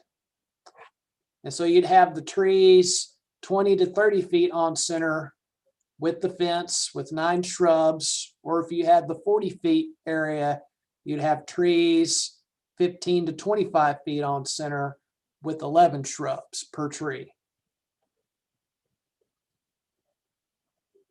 And then we have the class D buffer. The class D buffer is a fence and a 40-foot landscaped area with trees 15 to 25 feet on center and then 13 shrubs per tree. Or you have the 50 feet buffer with trees planted at 10 to 25 feet on center and then 15 shrubs per tree. So that's how it graduates up. So for instance, if you have an employment center use that wants to locate, adjacent to an R3, they would be required to put in the class D buffer. So their choice would be one of 2. They would probably choose B, where they would put in a 50-foot landscaped area and then have to meet the requirements for the number of trees and number of shrubs. And of course, if they did have natural vegetation along their perimeter or along wherever they're adjacent, we would count that to the extent, say they have, say they've got 100 feet that adjoins that, and they have 60 feet of it that's got natural vegetation, and then another 40 feet is open. We would require them to fill in with these requirements for that 40 feet that they don't have the natural vegetation that could meet that requirement. So that's how we would apply these standards in an instance like that. It's just one example. Jeff? Yes. And this is just me. I think that if you could also maybe insert a table in here with all the different buffer classes and the requirements, I think it just might make it easier for somebody reading through the code. Like you could put class A, class B, class C, class D, and then you can write, you have your section A if they're doing a fence requirements, and then landscaping. I could see this fitting nicely into some sort of a table or table graphic. Okay. Yeah, I think we can give that a whirl, see how it looks. I'll have my resident table expert Blair look into that one. It's going to be perfect. Maura, you had a question. No, I was just going to add to that. We could probably take it a step further and have a graphic there that kind of depicts just an idea of what we're actually talking about. That way, it might clear up discussions in the future and make the code easier. Yeah, that graphic could easily be added as one of the columns of the table. And we have some graphics in our current UDO that we could probably borrow from and refine a little bit. So I think that's quite doable. A good suggestion. Yeah, we'll do that.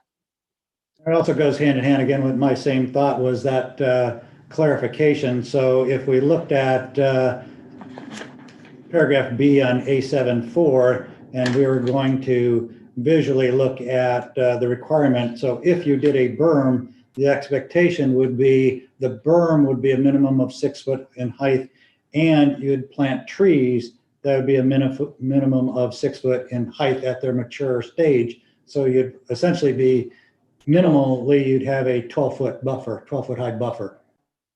That's correct. Okay, but I think the graphics are a good way to go, a good suggestion. Okay, we'll do that. Yeah, the graphics are fun. You know, they're fun to do. It sometimes they can be hard to find or create the right one, but I think we're up for that. So then we get into screening. So, and we have some different criteria. You know, we have screening for dumpsters, service entrances and loading docks, unenclosed storage areas, mechanical equipment, utility structures, off-street parking areas, flood and security lighting. And so Jeff, if you go back up. We did put in some screening there. Melody? Go back up just a little bit. I noticed to enhance the aesthetic appeal of the town. So remove of the. Oh, 2 of these. Okay, yeah. Yeah, I see it. Yeah. Thanks, Melody. Nice catch, Melody. Good catch, the goalie.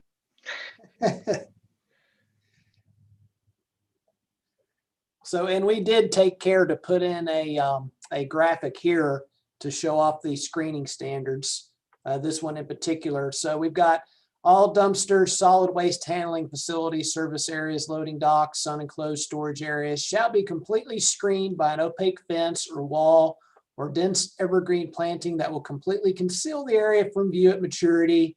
A device is considered out of view of the public if it is within a 45-degree angle projecting from the building edges. And that's where this comes in to show how that works and how something would be considered to be screened as opposed to something considered to not be screened. And we've got mechanical equipment, utilities, structures, security fencing shall be screened from public view from neighboring properties to the extent possible while still allowing for access. Screening may be accomplished by an opaque fence or wall with evergreen plantings that will grow to fully conceal the device at maturity. So we'll get rid of one of those that's. We got 2 that's there too. Off-street parking areas visible from the public right-of-way shall be screened by a fence, wall, or evergreen plantings or combination thereof, minimum of 3 feet in height that effectively block the illumination of automobile headlights onto the public right-of-way. So, and they must be located outside of public right-of-way, not interfering with the site triangles. Screening of additional site features not specifically mentioned in the subsection, waivers to the required screening and additional screening such as berms, increased buffer widths, landscaping, tree preservation areas, etc., shall be at the discretion of the zoning administrator. And we get into open space. We got open space shall be provided in order to preserve natural habitats, provide recreational space, and reduce the adverse impacts of development on the town. The type and rate of open space shall be provided in accordance with the following standards.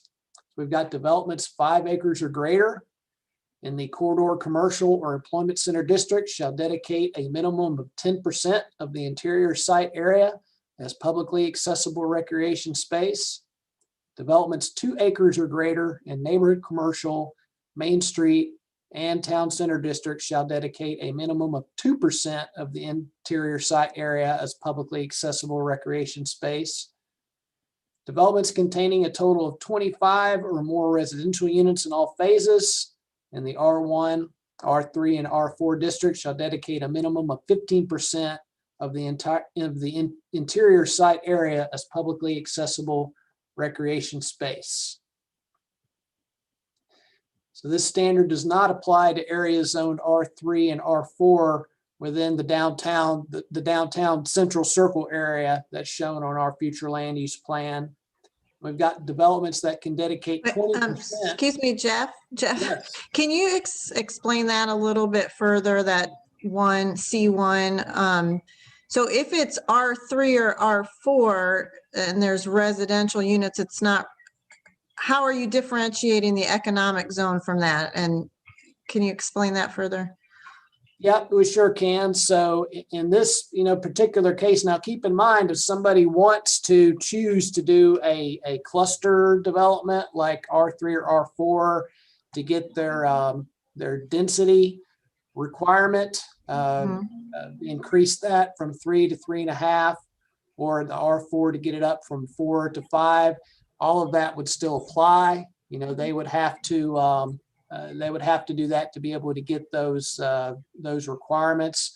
But the thought process there is that the area that is specifically within that downtown economic area and the location close to the downtown and the other,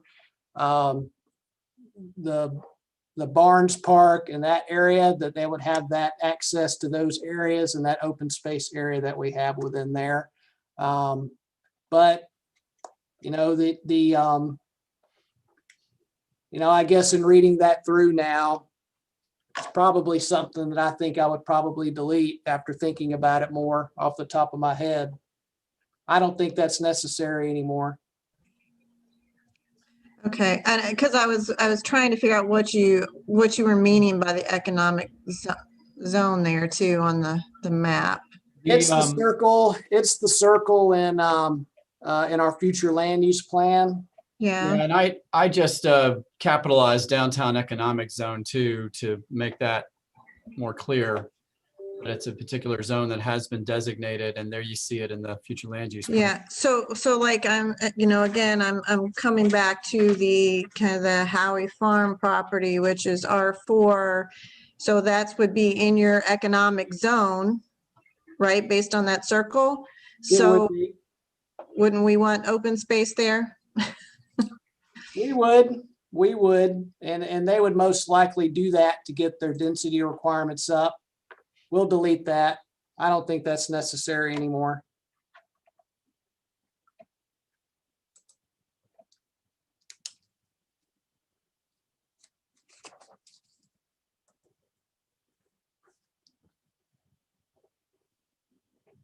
And then we got D, as we talked about, and we talked about yesterday with our subdivision requirements section. 20% or more of open space to qualify. And of course, those standards are in section 5.8 of the code.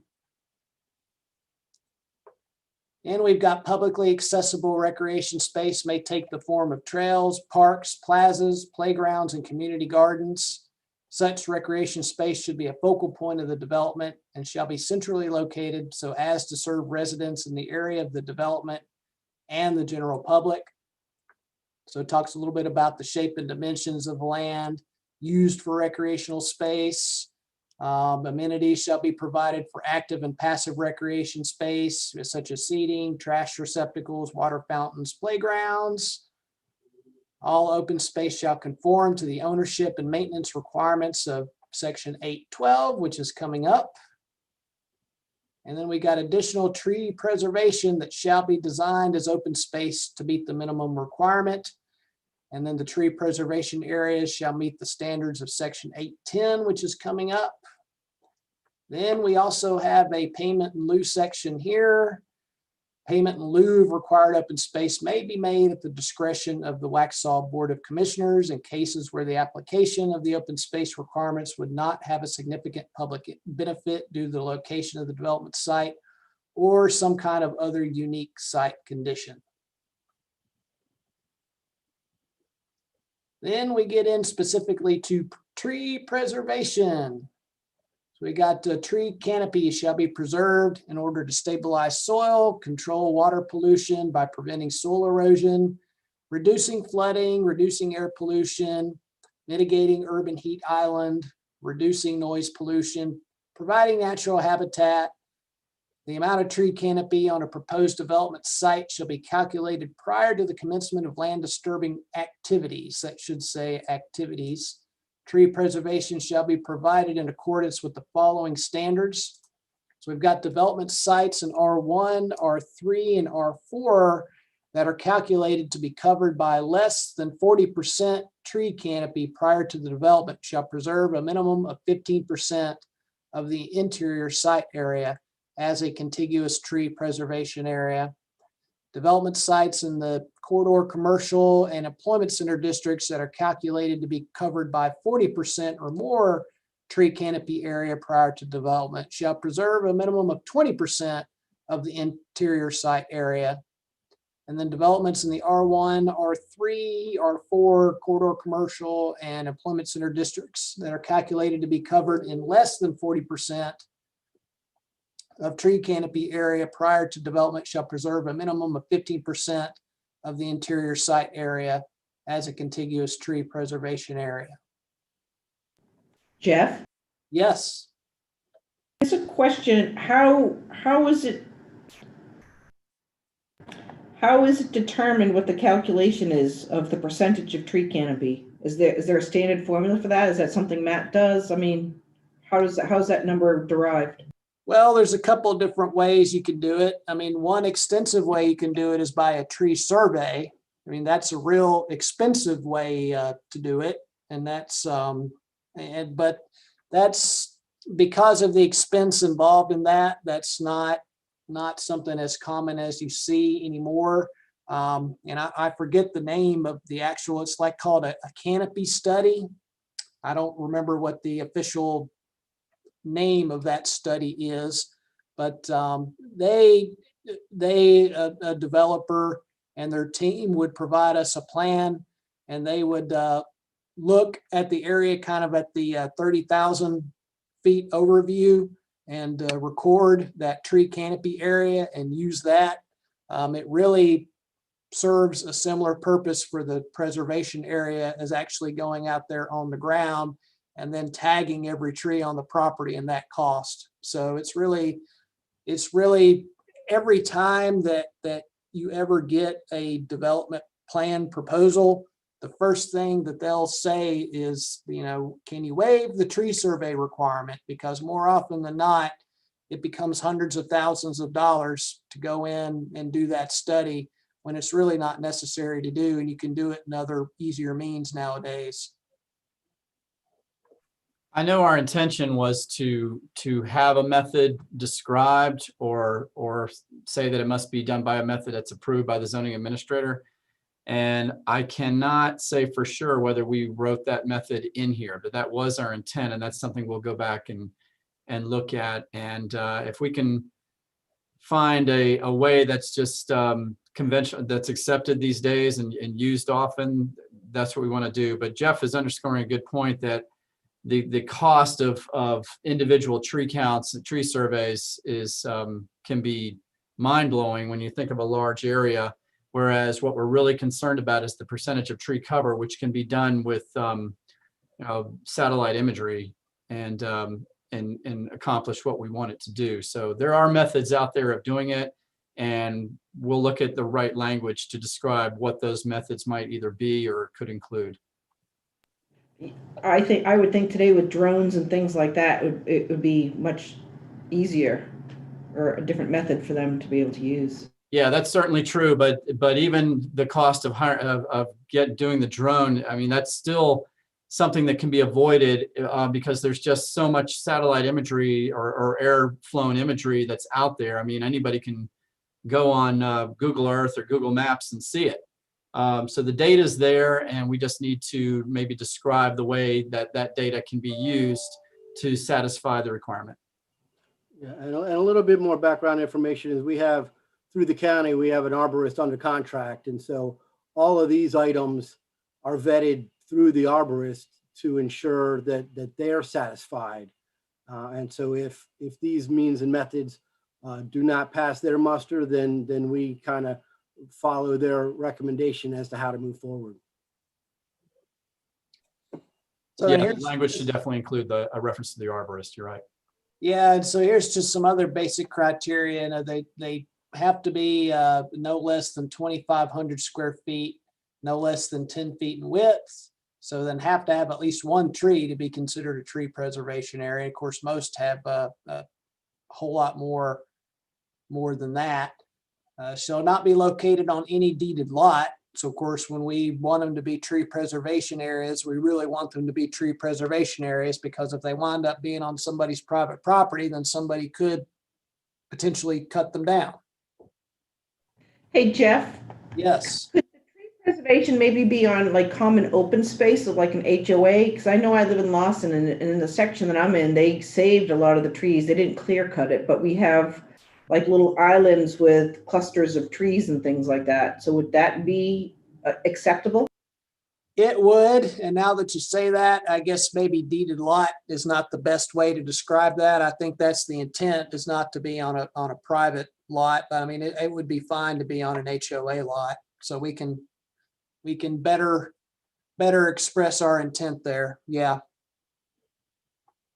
Or even, I know like in part of this here, when we went back and was talking about the requirements, it says it has to be contiguous, but I know like if you drive through Lawson, we have like little sections and little like pocket parks or islands that have really old mature trees.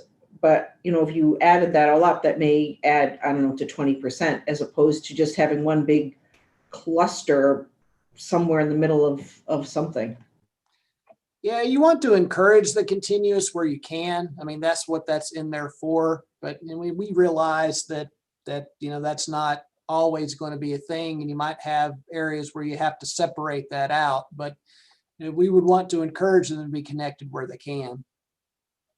I mean, I just try to look at it as, you know, back to Tracy's point, like where they clear cut everything. If you want them to save areas, I just can't see, you know, I'm thinking like a bullseye. All this stuff would be centered, and then you don't have it dispersed throughout the perimeter or the interior of whatever that lot or parcel would be.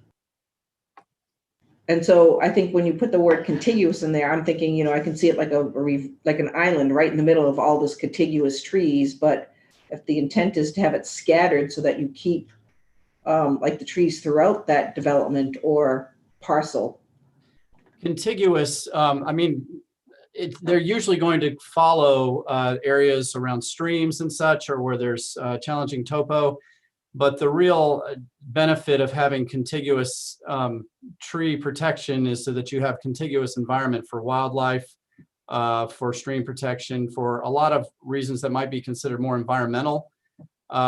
So even though, yeah, we want to certainly have trees and scattered throughout the environment of the development, from an environmental point of view, you definitely want to have a contiguous, you want to give favor to contiguous configuration.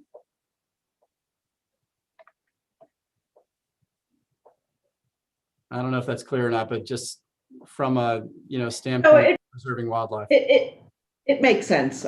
My thing is, I just want to see like, you know, one just big lump of trees in one particular spot. You know, it'd be good. Well, no, that's not what well, we don't mean to imply that by contiguous. Contiguous just means that it's not broken up. It doesn't mean that it's necessarily like one huge batch. It's more linear usually when you're saying contiguous, but we could make that the language more clear perhaps.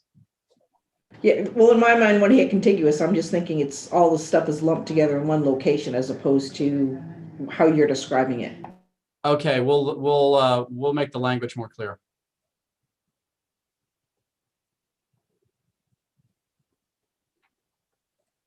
And of course, last here we have the option for a payment in lieu, where there might be a reason to do that. So, you know, there would be that option. You know, if there's some reason why there would need to be that in place, which, you know, I think has come up maybe once in 20 years that I can think of. But, you know, obviously does from time to time. Then we have heritage and specimen trees. So trees that are 36 inches, so 3 feet or larger as measured by their diameter. at breast height or DBH shall be considered heritage or specimen trees due to their extraordinary size, aesthetic and historic value to the town. These trees shall be preserved according to the following standards. So they shall be preserved within 25 feet of the public right-of-way and on publicly owned or maintained property. They are to be preserved as shown on part of the landscape plan that they would turn in. Administrative permit issued shall be required prior to the removal of any heritage or specimen tree. And then the zoning administrator, and I guess we need to add that space there, shall reserve the ability to waive or modify setback or other site dimensional and development standards in order to accommodate the preservation of such trees. So, and that does happen from time to time. Big trees like that have a way to be in the way of something. And when you want to make a choice of getting rid of the tree or modifying your standard, you want to modify your standard to accommodate the tree. Okay, so Jeff? so Jeff, oh, sorry. Well, I just was gonna say, Jeff, so is this where I know that there was an issue behind where the apartments are and where they're building those townhomes. And there were some big heritage trees there that were taken down. And my first question is in A, there's no residential zoning listed in that. So that concerns me about some of the areas downtown that are in the residential district that have the heritage trees, and now they're going to be cut down possibly.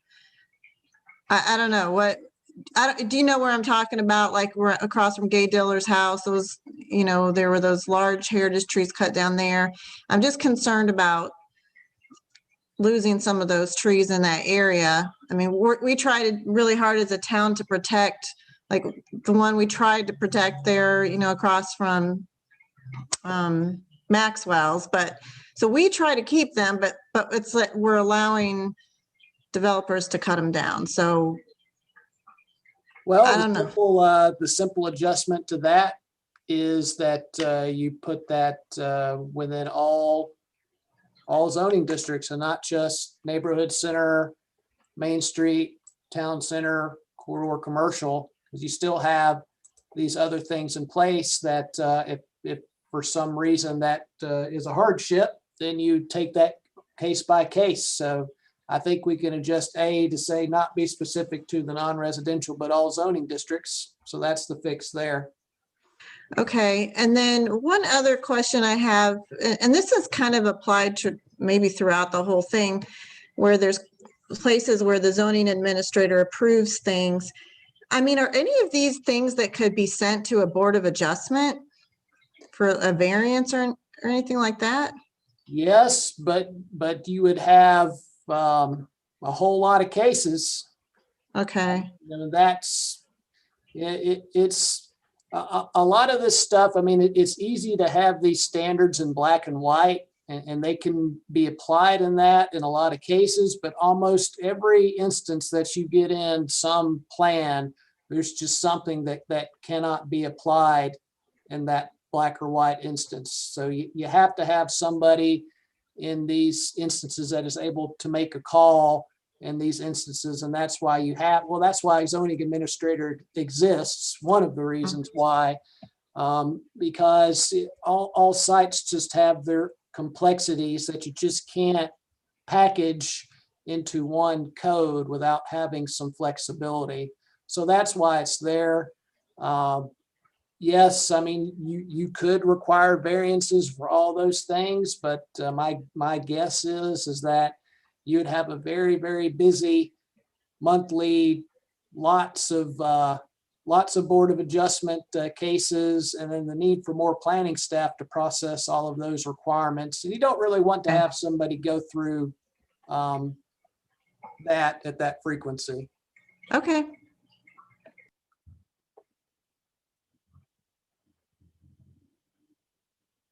Jeff, my question was on back under section 8-11, number A. where it talks about 25 feet of public streets right away and on publicly owned or maintained property. I went too far here.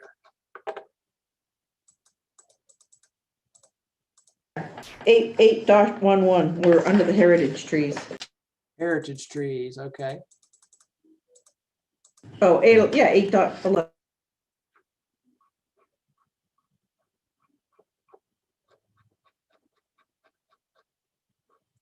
Here we are. Here we go. It's the end of that where it says on public street right-of-ways and on publicly owned property or maintained property. What about the trees that are in the CSX right-of-way that would be considered heritage trees, like the one that across from Maxwell's that came down? Well, CSX, I mean, I guess I would consider that to be a publicly owned right-of-way through there. And we do understand that one at Maxwell's came down because it was diseased. That was a preventative. I understand that. I was just trying to think of, because that's in sort of their right of way. Of Yeah, course, there's some trees over there that we would consider heritage trees, but they're built in the right of way. So, I mean, we'd want to maintain and preserve that, I would think. yeah. So yeah. And, in the cases like Matt said, where they're diseased, of course, you want to have the discretion to tear those down when you have to because of the disease factor. But I think what we adjust here in A, we say heritage or specimen trees located in all zoning districts. And, we could, instead of specifying that they're 25 feet from the public right of way or publicly owned maintained property, I mean, you could say property wide and then just adjust that way. I mean, that's one thing we could do. I mean, because if it's within 25 feet of a public right of way, would that pertain to somebody on their property? So if my tree is in my front yard and it's within 25 feet of the public right of way, would this apply? Yes, it would.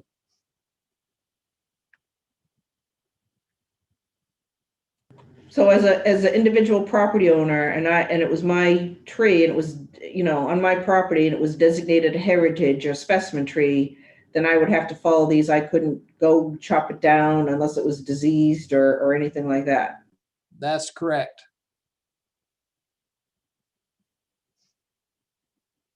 And I'd have to maintain it Well, and that's keep it. without a permit, right? Well, we haven't even gotten into the whole tree removal permit thing yet, but and whether or not we still even want to have that as a thing. But right now, we have this in place where, somebody had a situation where they had a tree like this, they would have to apply with what's called a tree removal permit application, and they happen 3 to 4, maybe a handful of times a year. Madison typically handles that. Maybe he handles more than I think he does, but I think it's about 3 to 5 of them a year. I mean, I've lived in a community where you would have a tree hearing. They would put a notice on the tree that they needed to remove it or take it down, and they had a hearing about it. But I mean, if I owned property and I had a heritage tree on it, let's say it was diseased, I would have to go through this process to have it removed. Yes.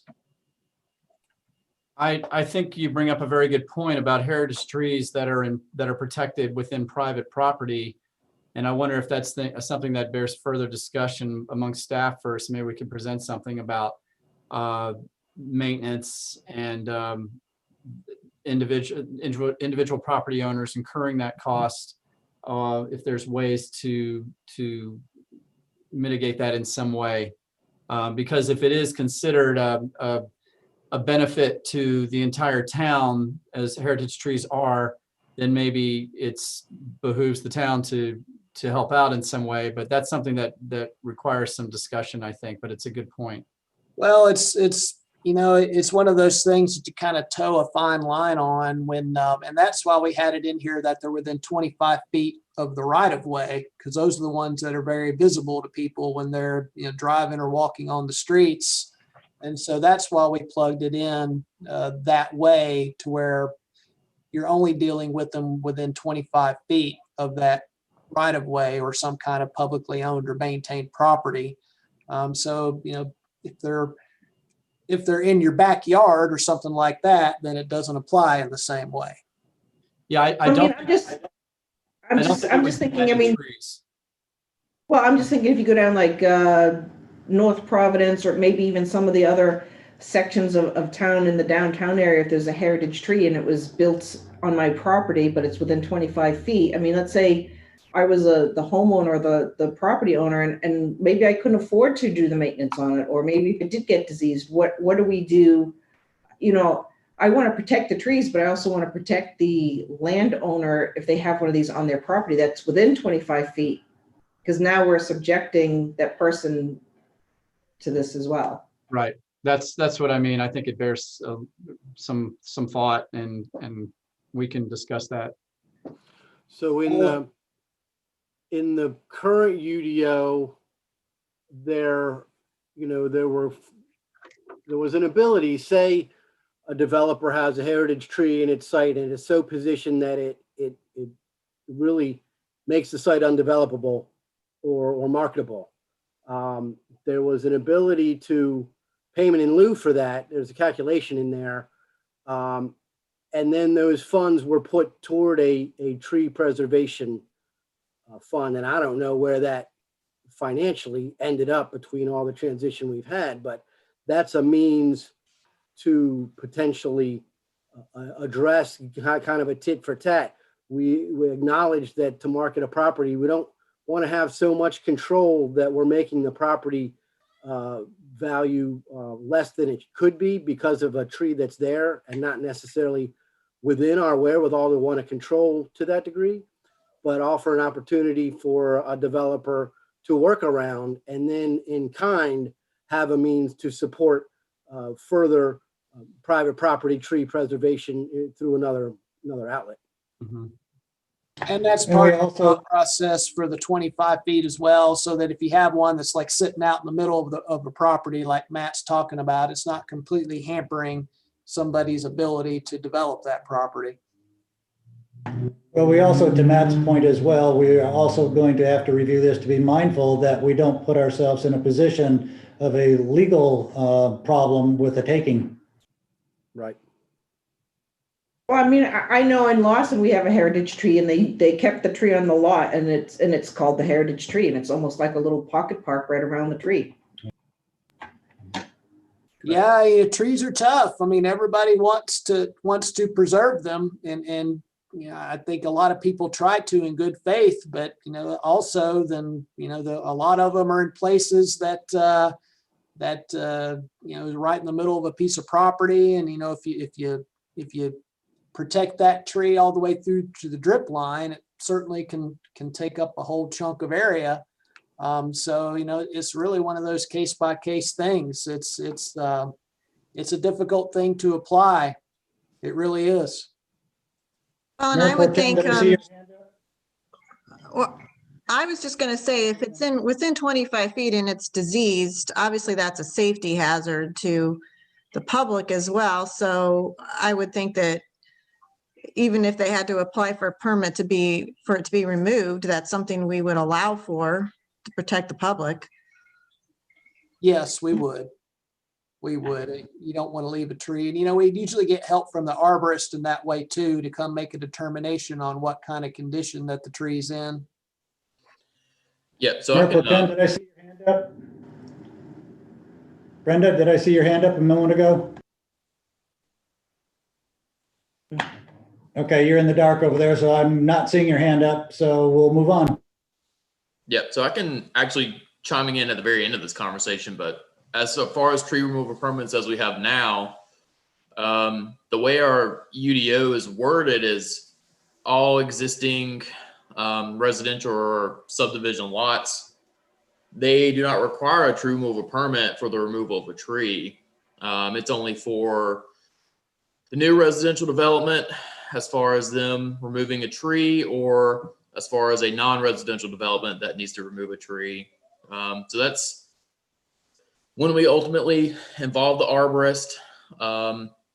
If say, for example, 3808 Providence Road, they were doing some tree removal before they submitted site plan. So then we got the arborist involved and went through the full process. But as far as a tree on a lot in our current UDO, we will not require a tree removal permit for it. Now, HOA may require a lot tree to be replaced or to replace it as far as a tree requirement. But as it sits right now, a tree removal permit is not required for existing residential lots. How many tree residential permits do you usually handle on average? In my 2 years here, I can probably count on one hand how many tree removal permits I've seen. And of those, 3 of them probably haven't been required because they're on existing residential lots. I didn't think it was very many. It's not. And we've consulted the arborist before where you have a lot of times you have a front yard tree that's in a home that's been there for 12, 15 years now. And the tree's gotten pretty big. And so the arborist will usually consult with the homeowner and say, hey, you can do these proper trimming methods and save the tree and save your foundation. It's as easy as just trimming the upper limbs or something. So, I mean, there's been a lot of conversation with the Union County arborists as far as homeowners that we've consulted with as far as tree removal permits, but most of the time it's a tree is dead and they need to remove it. And then also they ask what kind of tree they can use to replace it as far as like an HOA requiring it. So we had crafted the 25-foot standard there kind of in relation to what the mayor had mentioned before, being careful about taking any property. You start dealing with trees as you get deeper back into the properties and you really run into those issues, which is why we wanted to take some care to try to protect those trees where we thought it was reasonable to do so and in a reasonable way that we thought so. So what we can do, I guess, immediately to address paragraph A there is that could be applied to all zoning districts, not just the NC, MS, TC, and CC. So that would at least partially address that issue. And, so I think that would take care of that. And we could always, since we're talking about it a lot, is another Charlie question and how he thinks about how that's worded and what we'd run into trying to enforce that. Jeff, I think really, I'm all for protecting and maintaining the heritage tree. So I want to state that first. I think what my issue that I have, the way this is written, is 25 feet within a public 25 feet of a public right-of-way can put that on somebody's property. And especially if you go down to the downtown area and they have beautiful historic trees down there. But when you say 25 feet of the public street right-of-way, that could be in my front yard. And I think that is sort of, look at the tree that fell down over by Maxwell's there on North Providence, got hit by lightning and fell down. That might have been considered a heritage tree, but that's also probably within 25 feet of the right of way. Oh yeah, I'm sure it was. And so again, if it's 25 feet right of way, we have the standard, then the onus of that gets followed on to the property owner or the landowner of that parcel of land. And I just want to make sure that if we put that out there, that, are we protected that they're not going to say, well, they put this ordinance in and put this undue burden on me because I couldn't afford to do that or something to that effect. Well, I think that gets back to the funding issue when we were talking about maintenance of trees. And of course, that has a lot to do with how long that tree is going to last. But perhaps that same funding strategy could also serve for tree removal. When a tree falls, the cost of removing that And the reason I'm saying this is not because I don't think it would put much of a burden on the town, because I think the instances would be very, very few and rare. Well, I think it's a Charlie question. That's probably the best, to see what he thinks about something like that. And, if he doesn't think it's a good idea, then we probably shouldn't do it. It's, other codes have some things like this in it, which is where we borrowed language from. And so, but, also don't know how it's been challenged in other places either. I mean, do we even need the word 25 feet, or could 25 feet be omitted? Could it just say within the public street right of way? I mean, do we need to specify a certain distance? No, you don't have to. I think the point is that the tree offers a public benefit that goes beyond the individual property owner. And so, yeah, you could pit individual property rights against the public good and fall anywhere on that spectrum. But we're trying to hit that in a good medium spot on the spectrum and say, it's still, that 25 feet is still very, very important to the public, so much so that it needs to be given some public consideration.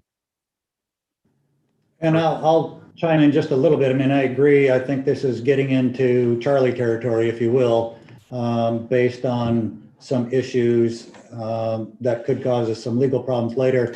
The other part, again, Jeff, is just what we're talking about, protecting the trees are one thing, but the tree that did fall down across from Dream Chasers, the coffee shop there, that put us out of business for 3 or 5 days. And, where did that cost get absorbed into? And when that, the whole power grid was down on that side of the street and the tree was just rotted out. Well, that gets back to a maintenance issue. I mean, if the town is going to commit itself to heritage trees and value them, then that's going to have ramifications in terms of maintenance costs.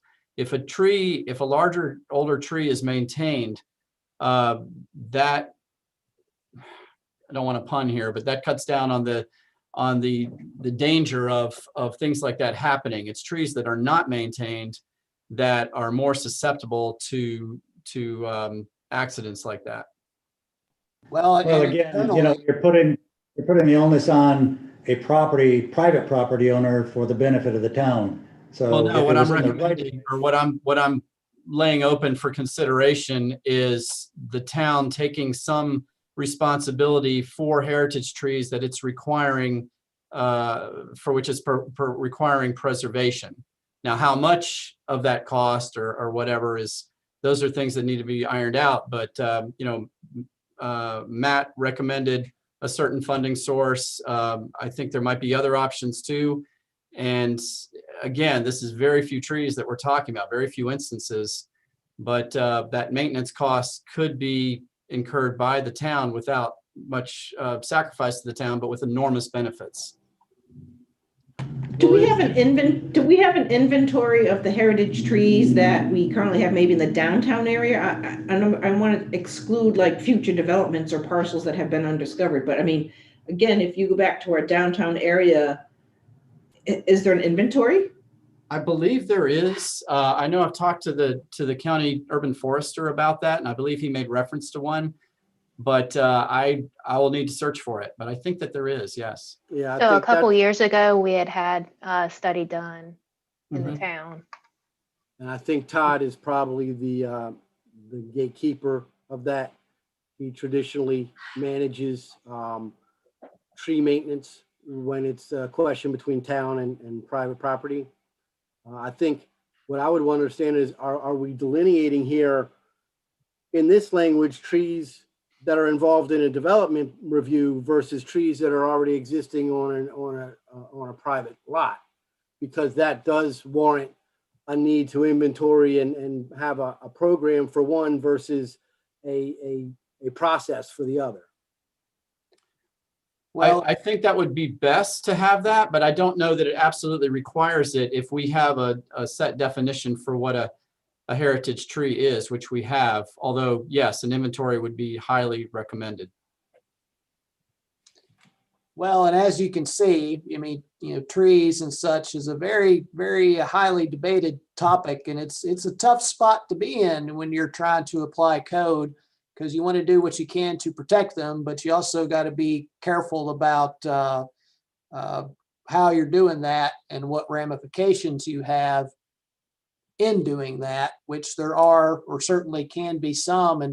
And I guess if the board could have been a fly on the wall for some of our internal discussions on this stuff, you probably would have been very interested and entertained to hear. And we actually talked about, we had some people on one side really trying to condone not having any street trees at all because of the maintenance issues that they require of the town. But then again, you also have the other side of it about what kind of aesthetic and visual and shading and all that good stuff that it provides as well. So, trees are a very healthy debate. And of course, in this code, the street trees won out, as opposed to not having anything in the street tree buffers. So,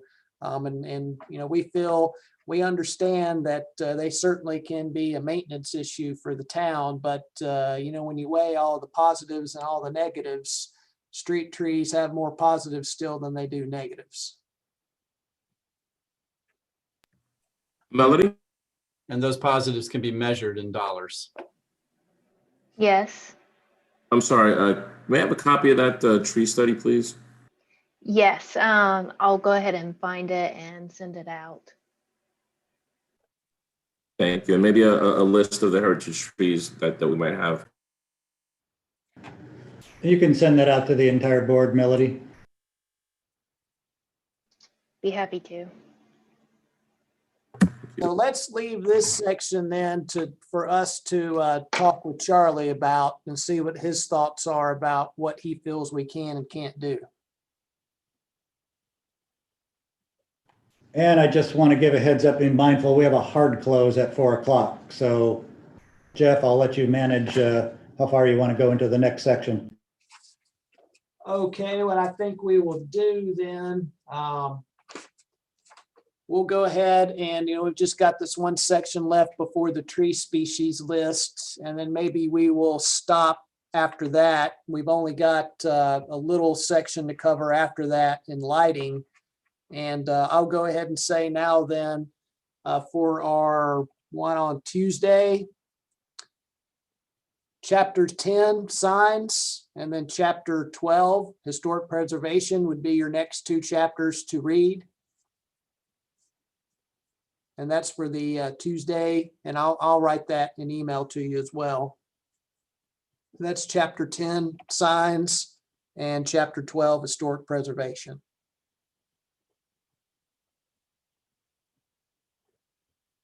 So Section 812, maintenance and ownership, buffers and open space may be held in common ownership in a permanent conservation easement dedicated to the town or to a regional conservation organization according to the following standards.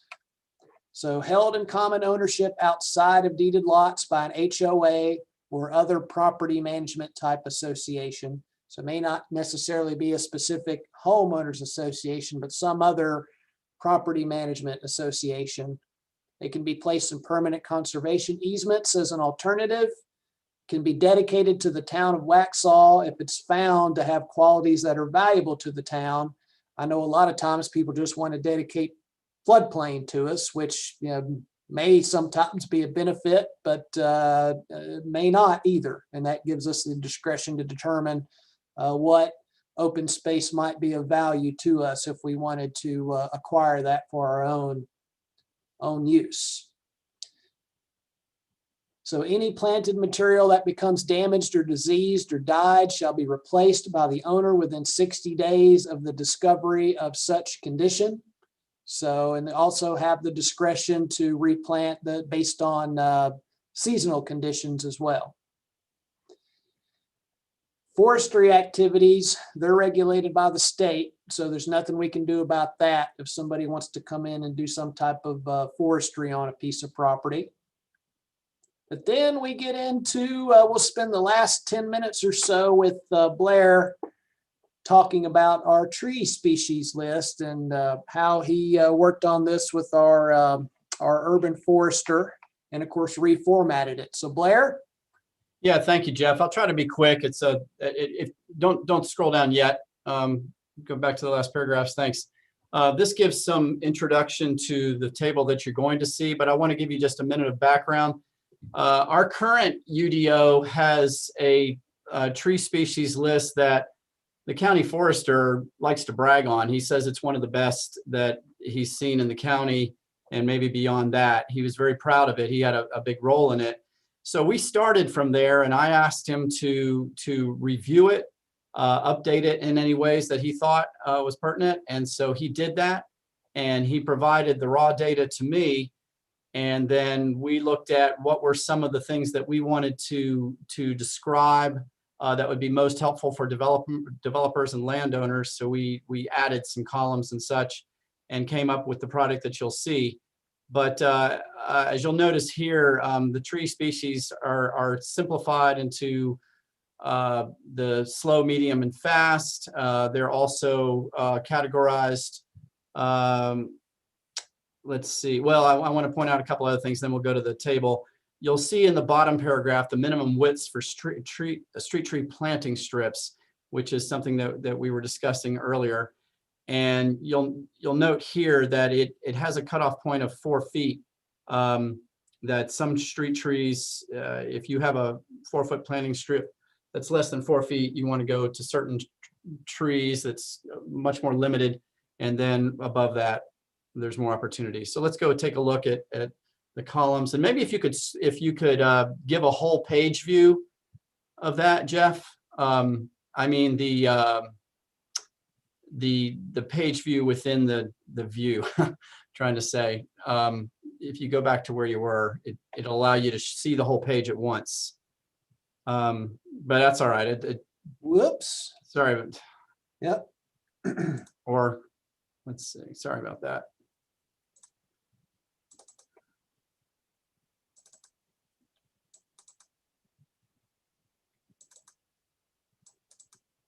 Look how fast he wheels his way through all our myriad files.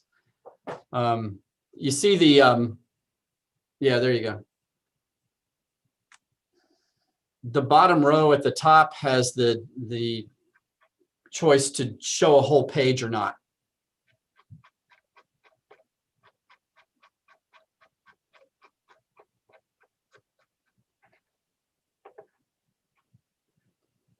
So I don't know, you might have to coach me on that one. Oh, okay. Well, that's okay. We'll just work with this. You'll notice that the way they're delineated, first of all, in this case, large maturing deciduous trees, and we describe that as being 50 feet or taller at maturity. And we divide the trees up into the large, medium, and small, and deciduous and evergreen. So there's different tables, and they're easy to find in the format that we have. But you'll see the way it's laid out, the common name first, the botanical name, the height and width that is common at the maturity, and then any comments that we felt were of particular use, and that's going to change for each tree. And then things that have to do with maybe sometimes it's the aesthetics, sometimes it has to do with particular needs of that tree, or whether that tree is prone to any kind of disease, or whether it has a way that it's used best. There's just all kinds of words of wisdom contained in the comments. And then again, the growth rate, medium, or maybe slow to medium, or medium to fast, you'll see that. And then the planting strip width. Actually, I might need to go back and look at the 6 feet versus the 4 feet. That's something that I'm not sure we're being consistent on, because I think what we decided was that it needs to be a 6 foot width for some trees, or it can be below 6 foot. I mentioned 4 foot in the paragraph before that. I think that's something I'll need to correct. So you can scroll through here and see all that. You'll see that that continues, the 50 foot or taller. And I just want to show you the overall what we're looking at. And then either take questions or go back to some of the individual species. So here you see we're getting into the evergreen trees, and you can tell real quickly from the dark banner at the top. And but it's the same information, and at 50 feet or taller. So you can go ahead and keep scrolling, Jeff. And then we're back into the deciduous trees again that are medium, and that's a height of 30 feet to 50 feet. And again, most of these, you're going to see that the planting strip needs to be a minimum of 6 feet over on the right. It's not until we get into the smaller trees that you can do less than 6 feet. So that's to cover that concern about sidewalks and such. All right, so on this page, you can see that the last of the medium mature trees are listed, and then we get into the medium or the deciduous, and then we get into the evergreen. So it's kind of going back and forth between deciduous and evergreen as you go through the size trees. Pretty clearly laid out, and you can see that the numbers are decreasing in height and width. And you can keep going, Jeff. Blair, Yes. can I make maybe a suggestion of doing some type of asterisks for native trees in this list? Yeah, I think that's a very good concern that you expressed there, and that's something that we can. I think we could go back and indicate whether it's an asterisk or even adding another column or something. But I think that that's a very good concern to have. Yes. Because I even think somewhere we mentioned native species somewhere in this code, so. Yeah. That And would be maybe something helpful. we put in the comments, but well, yeah, maybe if there's a quick way to indicate it so that people can see it at a glance. I think that's a great suggestion. And we'd have to have help of the urban forester to do that. Exactly. So you know, I would know some of them, but not a lot of them. One thing. Japanese cherry, for instance, probably not a native. Okay, so if you would just keep scrolling, or if you can find that full page view, Jeff, at the top, that might be helpful. Yeah, you're close. You're close. Okay, now go to the left. There it is. There. So I want you to be able to see the whole thing, and then we can go in. And so you can click down to the next page. There's not many pages. If you can just, yeah, okay, keep going. Oh. So yeah, there we are at the small maturing trees, and you can see that the planting strip there is 4 feet. Okay, so that, yeah, it wasn't really an inconsistency. What I was trying to point out is that for planting strips between that are at least 4 feet, that's what's indicated here.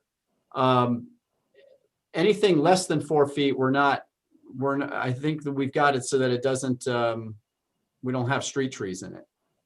Well, the overriding issue is that none of our typical sections in the manual are less than 7 feet. And we don't currently allow large maturing trees in a planting strip. Right, that's something that we need to work out. Some of the internal debate I was talking about. Okay, so that's, you know, flying through a lot of information. And if there are any particulars that you want to zero in on, this is a great opportunity, a great chance to do that.